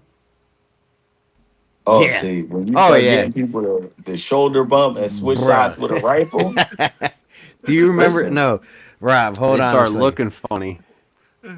No, so back in the day, Completely right? forget how to hold a rifle. No, so back in the day, I was trying to figure out if I can shoot left-handed because I'm left eye dominant, but I'm right hand dominant, right? oh, so And you me and cross dominant. yeah, yeah, and me and Rob were where the heck were we at? It was an outdoor range, and it's at a Pat 100 Baker. yard, yeah, Hat Baker in Westminster in Maryland, Hmm. right? And so listen to this shit. I have it on my left shoulder, right? I'm using my right hand on the trigger, and I got my hand like this. It was the most retarded shit that I could have ever did. And Rob is just sitting there laughing at me. He's like, "Yo, look at what you're doing." And I'm like, "What? I'm trying to shoot." He's like, "Look at what you're doing." And I just looked down. And I was like, "I don't even want to shoot this way. I can't. I am not left eye. I mean, left arm." So you know the funny thing about that, you actually is so it is a way to do that. It would be like a shoulder bump. So if it's Mm-hmm. like I'm temporarily gonna fire rounds from that side, I'll just bring my rifle over so I could just kind of lean out, and then it's just do Mm, do. And then after that, if I'm moving, let's say into that room, then after I lean in and shoot whatever needs to be shot, once I go in, I'm going right to my right side. That was mm, just to kind of quick assess, shoot if I need to, and then entry and go back to my dominant hand. Or you could bump got it you. and then trade hands. But it's things that you gotta practice. It sounds Yeah, good, yeah, yeah. but when you've never done it, and I've made people do the shoulder bump, and they're just like, "How do I look?" I was like, "Not good, but it's okay. Get comfortable being uncomfortable." And once you get used to it, once you embrace the suck and you see what you're capable of when you're doing something that's unconventional for you, the confidence that people leave with is insane. And that's the moment that I love. When I hear people like, I can't do it. Okay, well keep going. And I remember I had these guys out. There were some big dudes too. And we Mm, did this combat pistol course. And I was like, listen, and not everybody gets to this level of class with me because you really got to train to the point of I know that you get safety. I know that even if you're gassed, you're gonna be safe. So I had them do one thing where they had to engage, and it was three targets. And I told them I would call out targets. Now, what I would do was, as they were up there, I was like, run up and hit center target. So as they ran up to engage, I would run behind them, and then they know center target and need 5 shots. So as soon as they're like 1, 2, I might grab their vest and pull them back, and then they're like adjusting, but and I'm moving them left and right, and I'm calling out targets. So even regardless of me moving them, you still have to listen to be able to engage what I'm telling you. And it's such a mm, chaotic thing, and everybody's like, "Well, why the would you do that?" Because when I put you in that type of chaotic situation, and you're like, "Bro, I missed everything."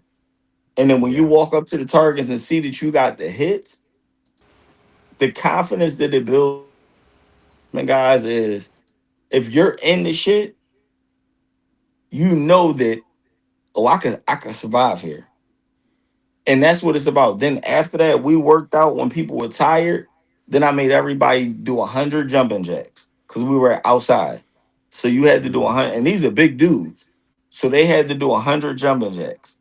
Then I left your gun 40 yards in front of you.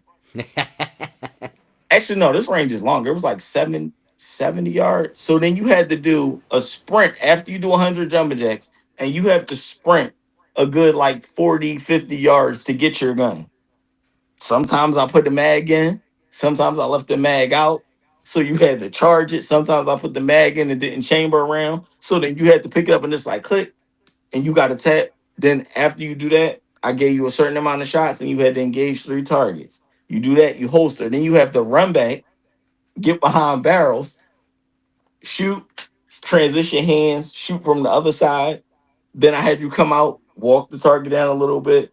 Then you had to run holster, run up, get on the ground, shoot around something on the ground, change position on the ground, and then I set it up so they ran out of ammo. Then your mags are like 40 yards behind you, so then you got to run back to get your mags, and then after you get them,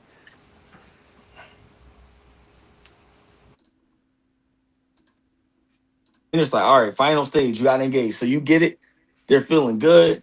As soon as they thought it was over, now I'm grabbing and moving you around while you're trying to engage the targets.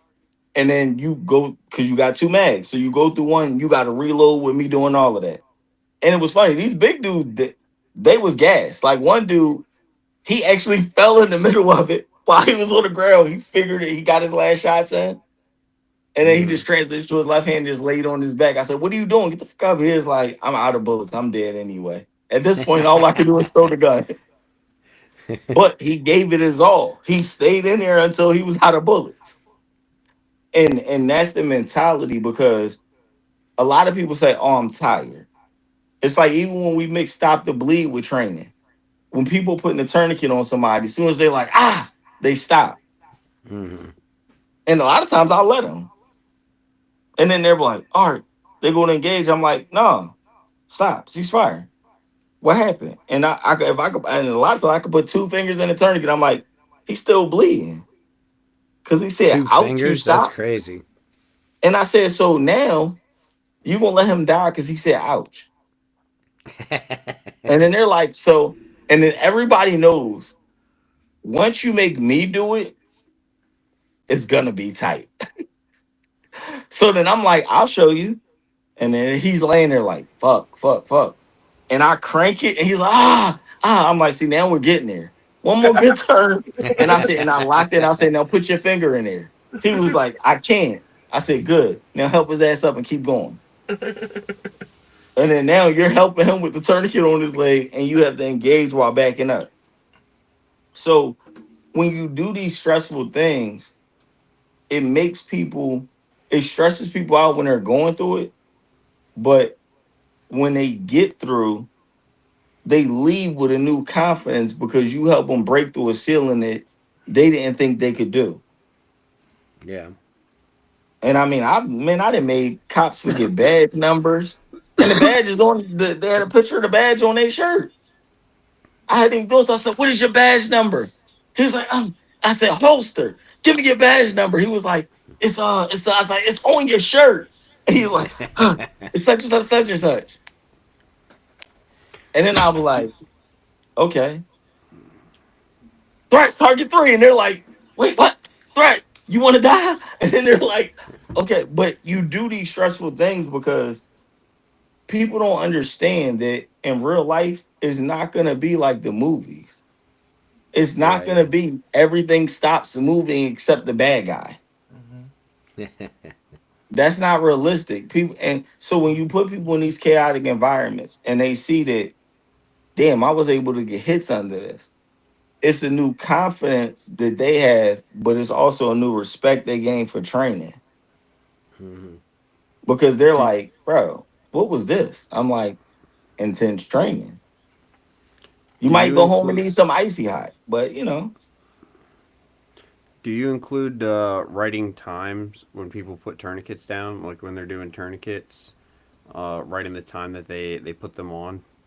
so typically what I'll have people do when you put a tourniquet on, I'll have you pull out your phone and take a screenshot because, and the reason I do that is because if you get conditioned to trying to pull out a pen and write it, right?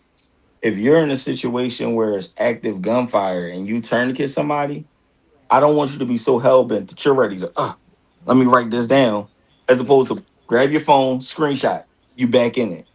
Because the Mm. screenshot takes no time to do and it'll document the time. Yeah, And yeah, yeah. a lot of times your brain is all over the place.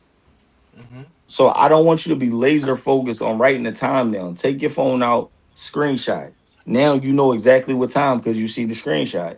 Then if somebody's like, well, what time was the tourniquet on? Wait, hold on. This is the time. So now you can show them. Cause like, okay, So this is when I took the screenshot. So it makes it easier and you can efficiently manage everything instead of trying to write and then switch hands with the gun because most your dominant hand you write with it. Hmm. So then you want to transition to your left to try and write it down. It's easier to pull your phone out with your forehand, screenshot, phone back away, help injured party get wherever they need to be, or protect them, or put shots on bad guys. It's something that'll keep you more focused on the fight for real time. Hmm. so what's the importance of the time that the tourniquet got put on? Just so the doctors know when they get to the hospital. They said Okay. that you can actually be tourniqueted for a long time without losing a limb. Like they used to say, tourniquet a person at every 30 minutes, you loosen it. And but doctors and surgeons said that's false. So you Mm, tourniquet somebody, you just leave them tourniqueted and get them out of there and get them medical as soon as you can. okay. But at least the doctor know, all right, this tourniquet been on for 35, 45 minutes. So he knows what he's looking at when he takes it off. Yeah. Yeah. Like so, going back to what you said about like the confidence that you leave, like people leave your training with. Um, when me and Rob, like the first ever like kind of serious training that we ever did is when we went to H's in Virginia, and like beforehand, I was like, I could do this. You know what I mean? I had like this like false sense of confidence until we went to go do the training, and the first day that we're actually shooting because we camped out in his backyard and he had the whole campsite back there. The first day of shooting, he starts it off. He shoots two times at 25 yards, drops the mag, reloads, and shoots two more times at 25 yards. And like, what was it, Robin? Like three and a quarter seconds or some shit. He was Hmm. fast as fuck, and I was like, Yeah, oh he was. my Eight god. was no joke. Yeah, I was like, so there's people like this out there, and I'm Mhm. sitting here thinking like I got something, yeah, Nah, I can do, he was like, telling us how people he know is faster than him. yeah, yeah. Well, he Yo, mentioned Eric too. Yeah. which one? Iraq vet? The fat guy, cool hat, Eric. Oh, okay, okay. Yeah, yeah. Man, I've seen some fast people, but I think I haven't been on a range with him. He's one of the nicest guys, and that's Nick, aka Pewville. But I hate Mm. Nick. I hate Nick. He's a great guy, but I hate him because you've taken trick shots to the extreme. Trick shots, I don't even want to do it no more. That is Nick's space. I'll shoot some cool stuff to see what a bullet does to this. I'm cool. Nick has mastered trick shots and his vision is on like another level. Mm. 2020 is supposed to be good. Nick must be like 10-10 because like like Nick is like next level with shooting. He got clay birds being shot at him and he's shooting them out the air. He had his buddy throw a washer and he shot through the center.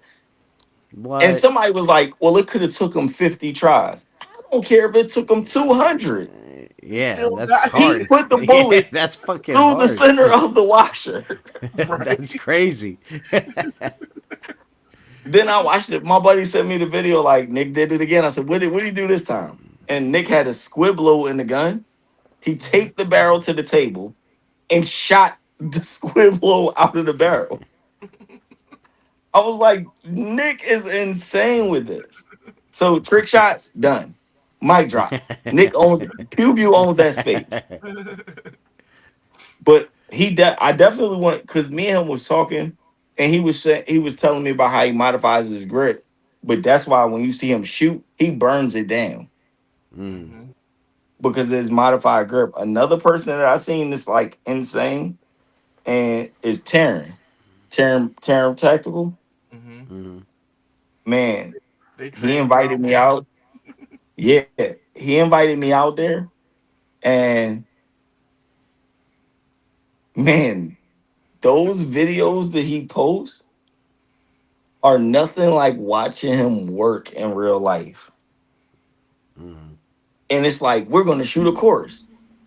And he's like, and I'm like, you know this. So how about this? I grabbed a cert pistol. I'm like, we're gonna hit huh, huh, huh, huh, huh, huh. And as I'm doing this, you know the movie The Equalizer? Yeah. Yeah. Real life. That's really how Taryn is. Like, people don't give him his just due for that because people probably don't see it. A lot of people don't get to witness it, but he's really like the equalizer in real life. Like, as you're marking it, and then if you ever watch one of his competitions where they might walk through a stage, Mm. just the way that he'll overlook it the whole stage, the same way in the equalizer, like he set his watch like just Hmm. okay, 6 seconds. Taryn is like that for real. And I remember I said, yo, when I see him do, he's amazing. The speed is crazy. Like, you talk about somebody that will come out of a holster and hit a shot from the hip, a good shot, not just like ran like, but a well placed center mass shot in Mm. like a .43. Like, most people can't even get their shirt up that fast. Yeah. So that makes you want to go harder because it's like, yo, it's really people out like you out here just walking around. Hmm. And that's why I think the training thing is so important because even for me, it's like sometimes I'll get busy and I'll get tied up doing influencer stuff, running around doing training that I might not get to practice as much as I feel I need to. So Mm. I might shoot with somebody and they're like, dude, you did awesome. And I'm like, if that's what you want to call it. Because for me, it might not be awesome. For them, they're like, oh, that was great. But it's because realistically, I'm not training for that. I mean, if it happens with that one random guy that's in the hood, cool. But I'm training for that guy that used to be on SWAT, but he lost his job over a bad shoot. He lost his family, and now he is outside and he's a menace with all of that training. That's who I'm Mm. preparing for. Hmm. And and I remember I was like, man, and one of my buddies was like, bro, that's kind of crazy. I was like, not really. He is like, nah, it's a little crazy, bro. He said, I'm telling you because I love you. And then I watched something about I watched some Navy SEAL video, and the Navy SEALs was like, people don't understand it. We'll come off of a mission, we'll take 3 days, and then the team, we're back running through houses and everything. And he was like, people are like, why don't you guys just take it up? He was like, we can't because what we do in the space we're in, I'm not training for these regular little bad guys. He said they'll pretty much get in front of the gun and kill themselves. He said Mm. I'm training for my evil twin that is gonna exploit everything that I do wrong. If I step out too far and my toes go around the corner, I would exploit that. And that's one of the things that you want to prepare for. And I think with force on force and simunition, that helps people get that realism behind it because everybody thinks it's always going to be center mass. No, I'm gonna take whatever you give me. Yeah, I am. Hmm. If I see, and that's what I love about some of the aspects of John Wick because it made it realistic. And I think the first one where it was in a club and Hmm. the dude is hiding Mm. behind the pillar, but his shoe was hanging out, so he shot him in the Yeah, foot. Hmm. yeah, That's realistic yeah. because in real life, it's not going to always be pretty. But I'm going to take whatever you give me Mm. It still because hurts. and You know what I mean? yeah, because You give people me a think in heel, you give me combat. a finger. Right, whatever. You give me a knuckle, Yeah. anything. Because and see what people think that people have these visualizations that if I do this, I'm gonna shoot one time and this person is going down. Yeah. No. Like I was telling y'all with the cops when I with that situation where they were like, oh well, I just killed you with a broken bottle. Then I showed them a Mm. video of the sheriff. This guy was hitting him with a stick. Y'all might have seen it. And the Mm. sheriff, it's an older guy. He starts backing up And the guy sees him point, he's pointing the gun at the guy. The guy Mm-hmm. has a stick and he's still hitting him with the stick. And as he Yeah. backs up, the guy comes forward. The cops start shooting him. Mm-hmm. This isn't even 7 yards. This is probably like three. Because the dude was just Mm-hmm. hitting him with a stick. Yeah, Mhm. yeah, And he gets up to 12 rounds at point blank range before this guy falls. So yeah. when I'm showing them this, they're like, this guy must have been high off drugs. I was like, how about rage? Mhm. How about his wife just left him for his best friend? Mm. Maybe this dude's kids and wife died in a car accident, And he just said, "Fuck it." and he don't give up no more. He don't got Yeah. nothing to lose. He's enraged, and you gonna be the target. Mhm. And I said, you see how as this guy is getting shot, he's still actively walking toward him with the stick in Mm-hmm. his hand. Mhm. And I said, think about it. Let's say it's a couple guys. Your duty gun holds 17 rounds. That means by the time he falls, you have 5 bullets left in your gun. Six if you top off. Yeah. And now maybe you got another one of him. How fast is that reload? Because now you still got to process what just happened and still move to the next guy Mhm. if it's another guy. Yeah. And I'm like, so you can't, when you give yourself an expectation of what's going to happen, you putting yourself in a dangerous spot. It's even like in the military, they used to have two and assess. Mm. And even me and Two Lamb talked about this. He at Shot Show. And he said it. He's even said it on videos. He said we stopped doing that in the military because we noticed that we're hitting somebody 2 times. Boom, boom. And we transition, but target A is still shooting. He not down. Mhm. So then it became a transition of no, we're not just gonna two and assess. We're gonna go until you stop. Mm. Because and a lot of times I think when people have these ideas in their head, like, oh, I'm gonna do this and this is gonna happen. And I've seen it in classes when people be like, we'll do a scenario. Stop or I'm gonna shoot you. And I'm Okay. like, do it, motherfucker. And I'm walking toward them. They're like, wait, what? Ain't nobody Yeah. gonna say that in real life. And I stay in character. I said, do it. You soft, you scared. Then by the time they get up, they let me grab the gun, scenario over your day. Yeah. Yeah. But if you let if you and it's like because what happens is when you have an idea in your head, when I pull this gun out and I say stop, you're gonna stop. When it Mm-hmm. doesn't go that way, now you might encounter somebody that's willing to die because they don't Yeah. care. Mhm. Now, are you willing to defend yourself or maybe not go home? So in that But when you scenario, Byron, right? In that scenario, as a law-abiding citizen, you draw your weapon at a person. He doesn't have a weapon, right? Mhm. He's coming at you. You draw your weapon. You tell him stop, or I'm going to shoot you. Technically, is that a legal draw, or did you just well, commit assault? well, it depends. Do you feel that your life was in danger? Is it and see a lot of Okay. times it's telltale signs. You might look and be like, yo, this dude's eyes are bloodshot. He is high out of his mind. It's certain things like when you see people that are high off certain drugs, they look so zooted, they Mm-hmm. don't look like a regular person. They look like a zombie. And then in that case, if you're like, yo, but see, language matters. We never say stop or I'm going to shoot in my classes.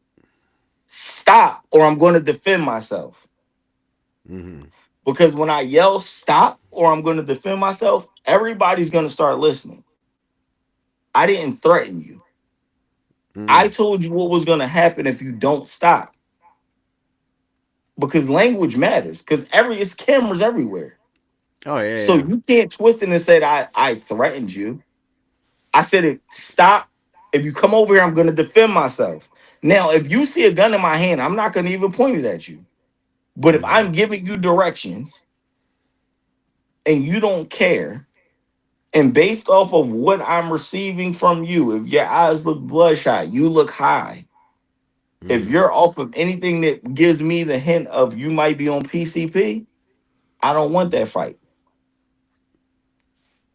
because I've seen a guy with PCP.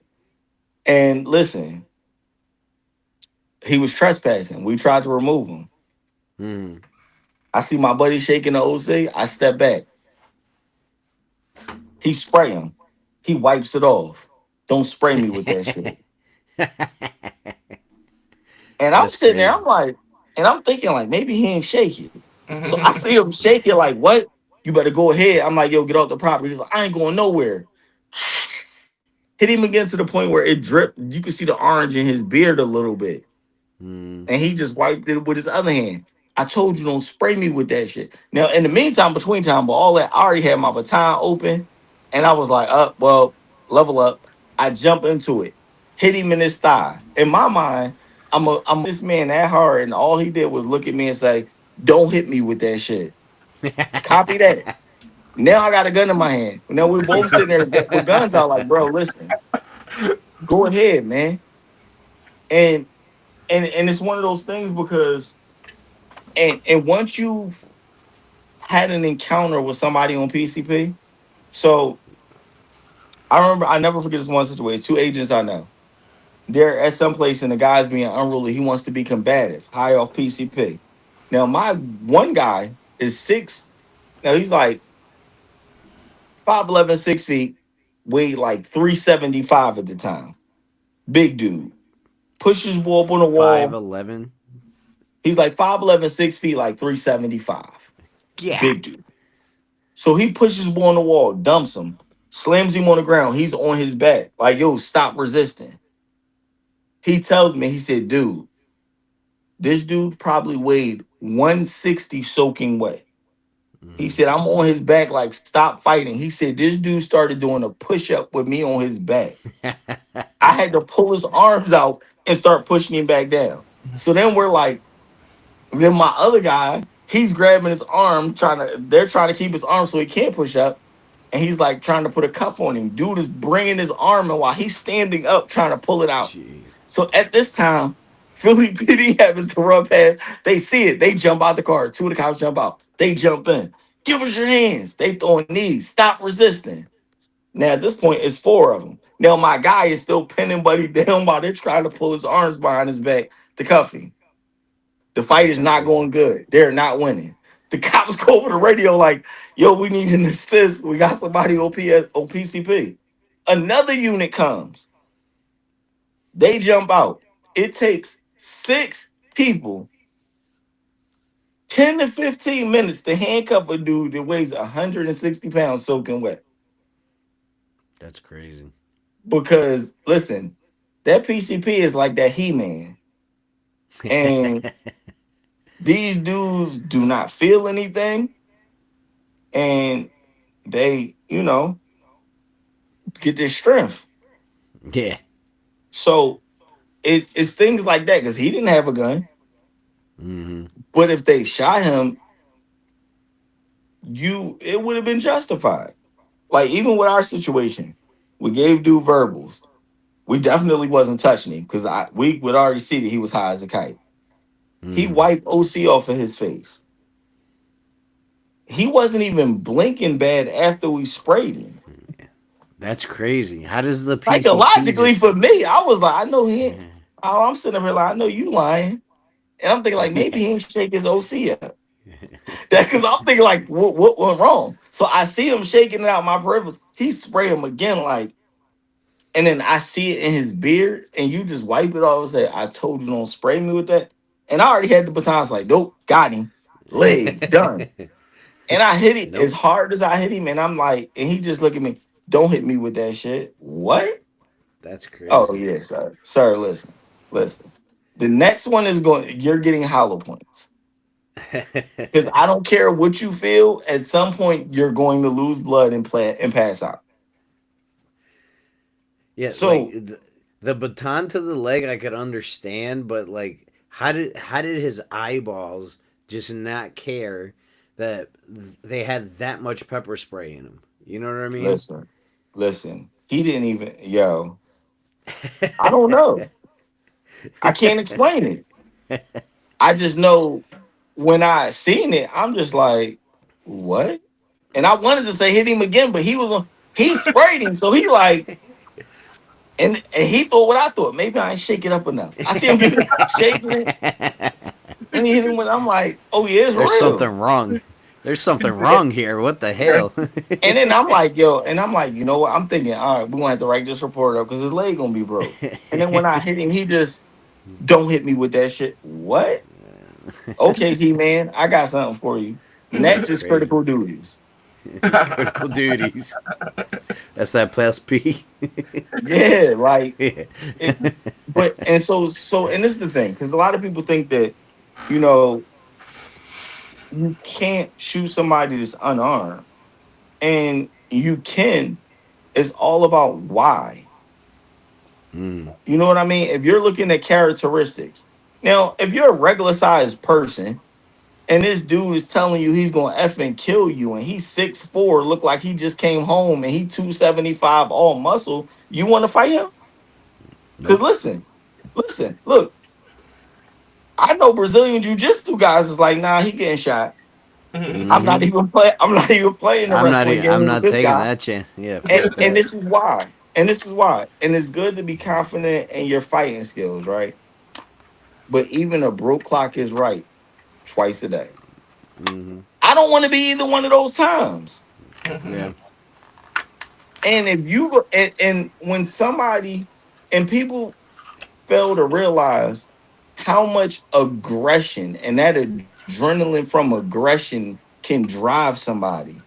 And when you're Yeah. motivated on hurting somebody, that adrenaline and that pure aggression will drive you through pain. It's kind of like when you in a fight, right? If you and it's like you fight a boxer, he get punched in the face for a living. He don't care. Hmm. Mhm. But and it's one of those things. The worst thing about being in a fight is getting hit, right?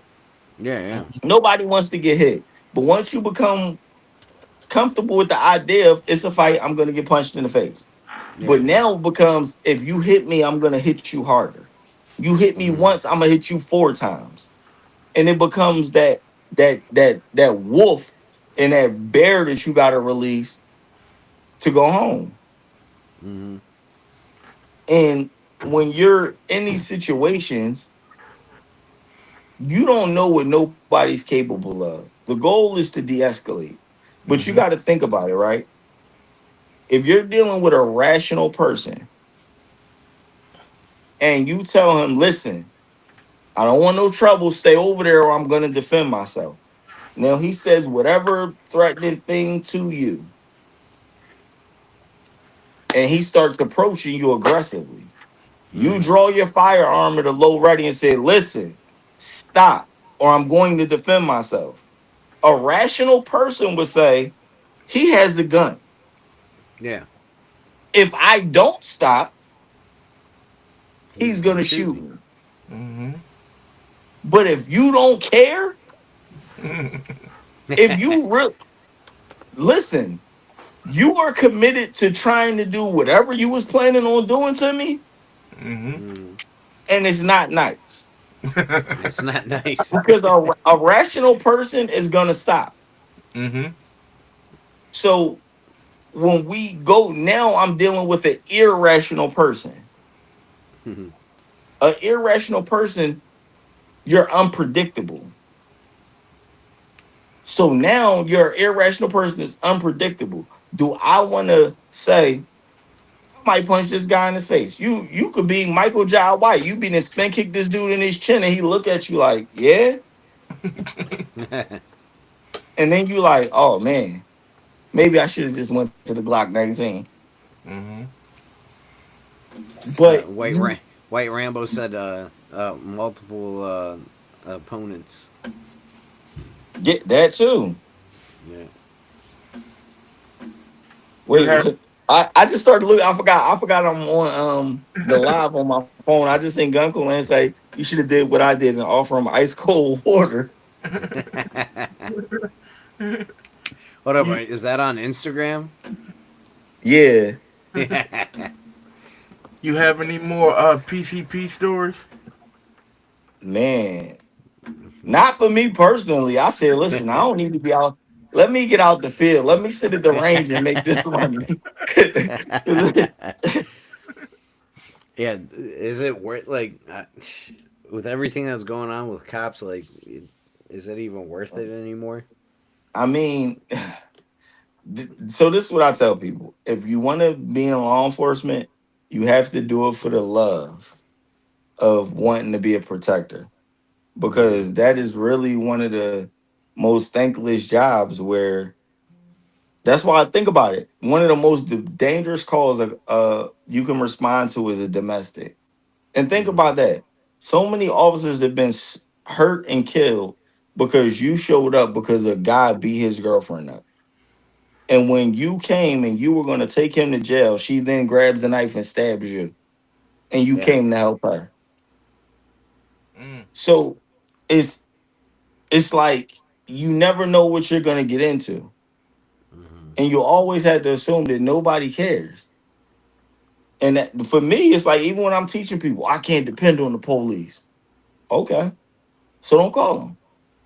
Well, what Mm-hmm. you mean? Hmm. If somebody breaking your house, don't call them because you don't like the cops, right? Why you want them in your house writing stuff down? Well, I need a report from my insurance company. Nah, you got to stand 10 toes. Take that loss. Mm-hmm. If you don't like them, stand on it. Don't. But at the same time, if you want to get in law enforcement, I mean, a lot of people do like law enforcement. Cause I mean, I've been out Gunco land. Oh, here you go. He said I got a PCP story. um, it's a lot of people that will say that you might see when wearing uniform, and they're like, "Yo, man, thank you for the job that you do, because I couldn't do it." And people, and see, this is the thing. A lot of people do it because they're like, "Oh, this is a cool job." For a lot of the guys, they're like, "Yeah, man, girls love a guy in uniform. I'm getting all of the ladies out here with my handcuffs and all of that." And it's cool, right? Until everybody want to be a cop until it's time to do cop shit. Like I tell people all the time, I will be a great firefighter until we hop off that truck and this building is really burning. And they like, Byron, you up? Uh I just Why want to am stay I out going here and in spray there? the water from the truck. No, you're going in. I will take this uniform off and leave it right beside this truck. I'm not going in there. It's hot. The building is burning. So I know I would be a great firefighter until I got to go into the fire because fires are unpredictable. I done had firefighters tell me stories like, oh, yeah, this one time and I went in here by myself and then he was like, then it was a backdraft and they telling me, I'm like, bro, look, I'm not playing with nobody fire. And then he said he was spraying the wrong thing and it wasn't the source. And he was like, so they came to get me because with me spraying the wrong area, it was just evaporating and turning into steam. He was like, so I'm like about to cook myself in a uniform. I said, oh, really? You don't say. Guess who would never put on that uniform and run in the burning building? Me. You give me a gunfight because you know what? I'm against some bad guys that probably don't train. The fire is just burning. We don't know what it might do. Yeah. We don't know if it might get near a gas line. Now the house blow up and fall. And we in here. I'm not going in there. Did you see that video? It was like ring cam footage, and a house just blew up. There was like a gas leak in it, right? And then the gas made its way all the way up to the first floor from the basement, and then it hit the pilot on the stove, and the whole house blew up. Like nobody was home, thank God. You know what I mean? But like, That's crazy. right? And imagine like you're in the same neighborhood, you live right next door, and like thank God the houses weren't like packed together, like real close next to each Facts. other. You know what I mean? It was just like this one house blew up, nobody got hurt. You know, but now it's You like you start thinking like that could happen to my house. You know what I mean? You know how many people was probably scared in that neighborhood after that? I'm Mhm. You probably scared, could have and bought I a house wasn't and even you in that probably neighborhood you're because I right. have You probably gas in could have my bought a house house. around there for cheap. There was some nice houses too. You probably could have got a good deal on the house around there after that. Not that you would want to go. Like y'all got gas leaks and houses blowing up. Like I'll pay. Yeah, man. So Byron, we've gone for 2 hours. Oh man, it How, didn't even seem like that long. right? That's how you know it was a good time, man. Oh, we Um, might have to come back and do it again, man. If yeah, y'all will man. have me, I'm down to come back. Of course, dude. I'm glad this finally happened. Mm. And I just moved to Pennsylvania. Uh, I need to find some training out here because apparently gun laws are a little more laxed around here. Thank God. Oh yeah. What Than part of Maryland. PA? In Hanover. Okay. How far is that from Philly? It's like freaking 2.5 hours. Oh, okay. I'm Well, like, let me know. Let me Not know when you bad. want to make the trip. We'll make a day out of it. yeah, dude. I mean, the training that you were talking about is like the reason why we started this podcast was because we were trying to find this kind of training. And in Maryland, like all we had was gun tree. They don't do that kind of stuff there. It's just like you sit down and you shoot at paper. Yeah, man. On this one, you actually you can live out your police dreams. You're gonna do CQB against a real bad guy, Okay. and we'll do concealed carry situations. So you'll have to conceal carry a simulated Glock, Mm-hmm. and then we'll see what Mm. happens because you might go into the situation and you might not need the gun. Mm-hmm.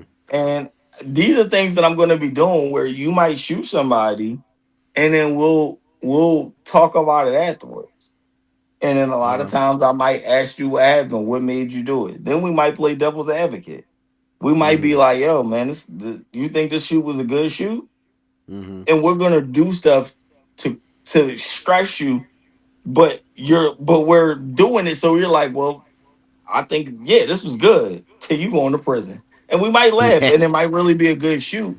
But we Uh, want you to be able to stand 10 toes down and be able to articulate why it was good. Now, gotcha. reality in real life, don't say nothing Mm-hmm. except I will comply 100%, but I can't say anything until my lawyer comes. And Mm-hmm. I feel like I'm about to pass out. I need a medic. I'm stressed. I feel like I'm about to have a heart attack. I'm having a panic attack. Like you had panic attacks before? No, but I think this might be the big one. I don't know. You know what I mean? So Yeah. that's why Pennsylvania Force Some Force Training Academy is brought to life because it's not too many places, especially on the East Coast up here. Well, up here, I know in Mm-hmm. Florida they got Wolf, but we don't have nothing in this area of like the Philadelphia tri-state area, the DMV area, where you can Mm-hmm. actually do this type of training. So, man, we're looking to, we got to go through with Illinois. They take forever to approve stuff, but man, once they approve it, man, we were hoping to be open by now, but we got to wait on permits and stuff like that when you're dealing with, the legalities and make sure everything, all of the T's are crossed and the I's are dotted. Yeah. Um, so we're hoping, fingers crossed, mid-April. Okay. So mid-April, stay in touch Uh, with me. I'll let y'all know about the grand opening. The grand Yeah, opening, man. we're gonna be there. We're gonna have memberships there, Is it and gonna be in Philly or is it yeah, gonna it's be gonna be in somewhere? Philly. Okay. Okay. But Yeah. it's definitely gonna be dope, man. It'll be something that y'all like. Especially if y'all are interested in really trying some real training where you Yeah. get the No. response. And I can tell you, listen, you're gonna go home with bruises if you get hit. Mhm. Yeah. I But don't give a shit. that's the best part about it is you Mhm. get real life feedback without dying for real and going to Yeah. the ER of Or what prison. works and what didn't work. Or What part prison. of Philly? Yeah. And when you go to these situations, then we put you in a situation, you're like, man, Mhm. and we might have something where Like when I'm a part of the situations, understand you're going to be so stressed out. If I'm playing the bad guy, you're definitely going to have to bring your A game Yeah. because you're going to be like, you probably once this scenario is over, you probably gonna go tell your friends like, I don't think Byron is okay, man. I don't. He got two in the character, man. I'm a little wary. What part of Philly is it going to be in? It's gonna be in South Philly. So literally, if right off of 95 on where Oregon Avenue is, we're literally 5 minutes maybe from that 95 exit. Mm-hmm. Okay. And I think so. Sully from Maryland too. I think Sully said it's probably like an hour and a half for him. Hour Mm-hmm. and a Yeah. half, hour and 45. Mm-hmm.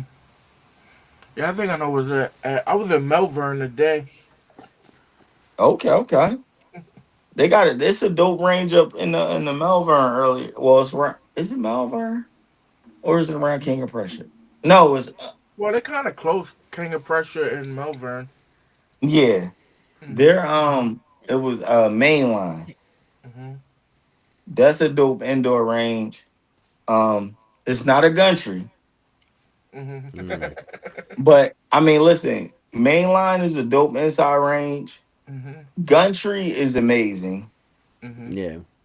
The only one that I've been through where I think is probably the best indoor shooting range I've ever been to is XCal.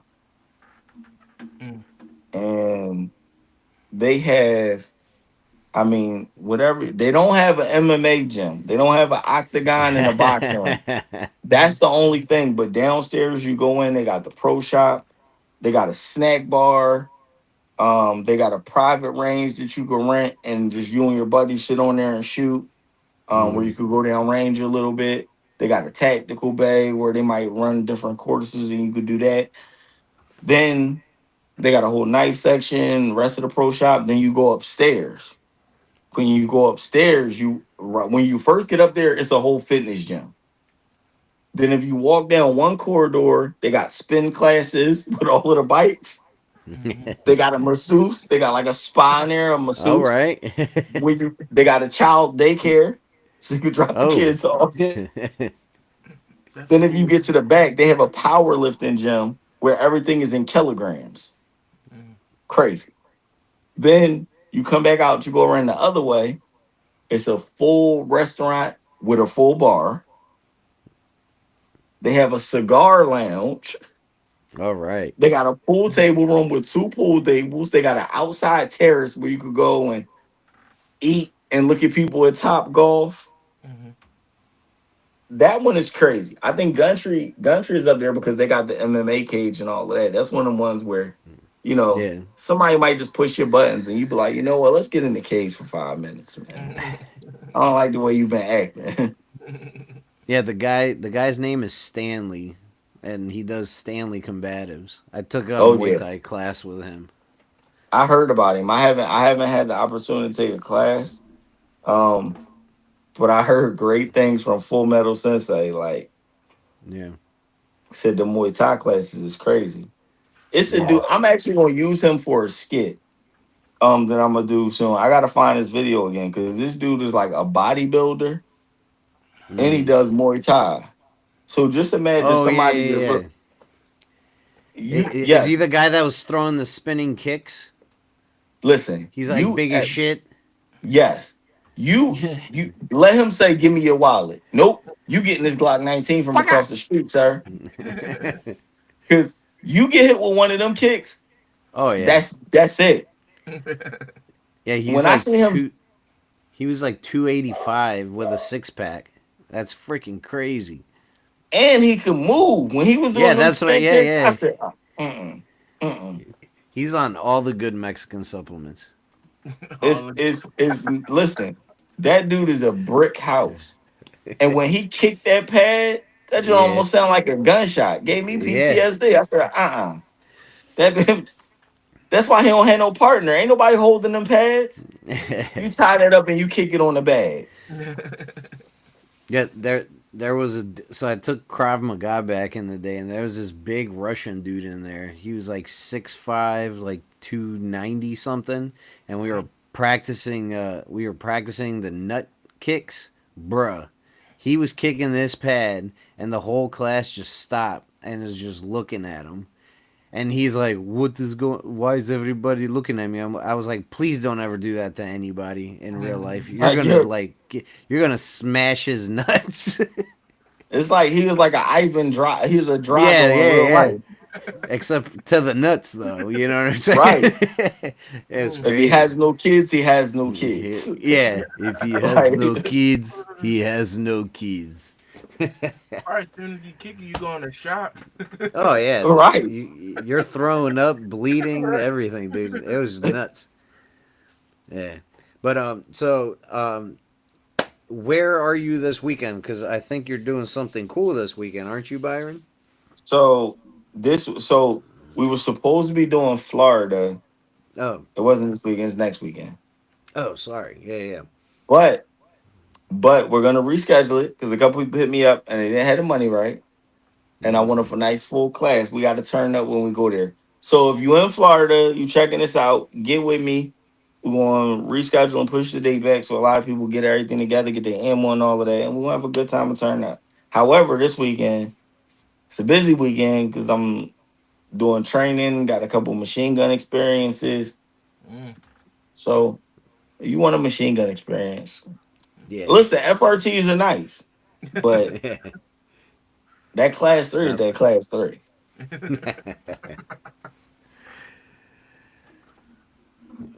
All right, you got anybody else got anything for Byron?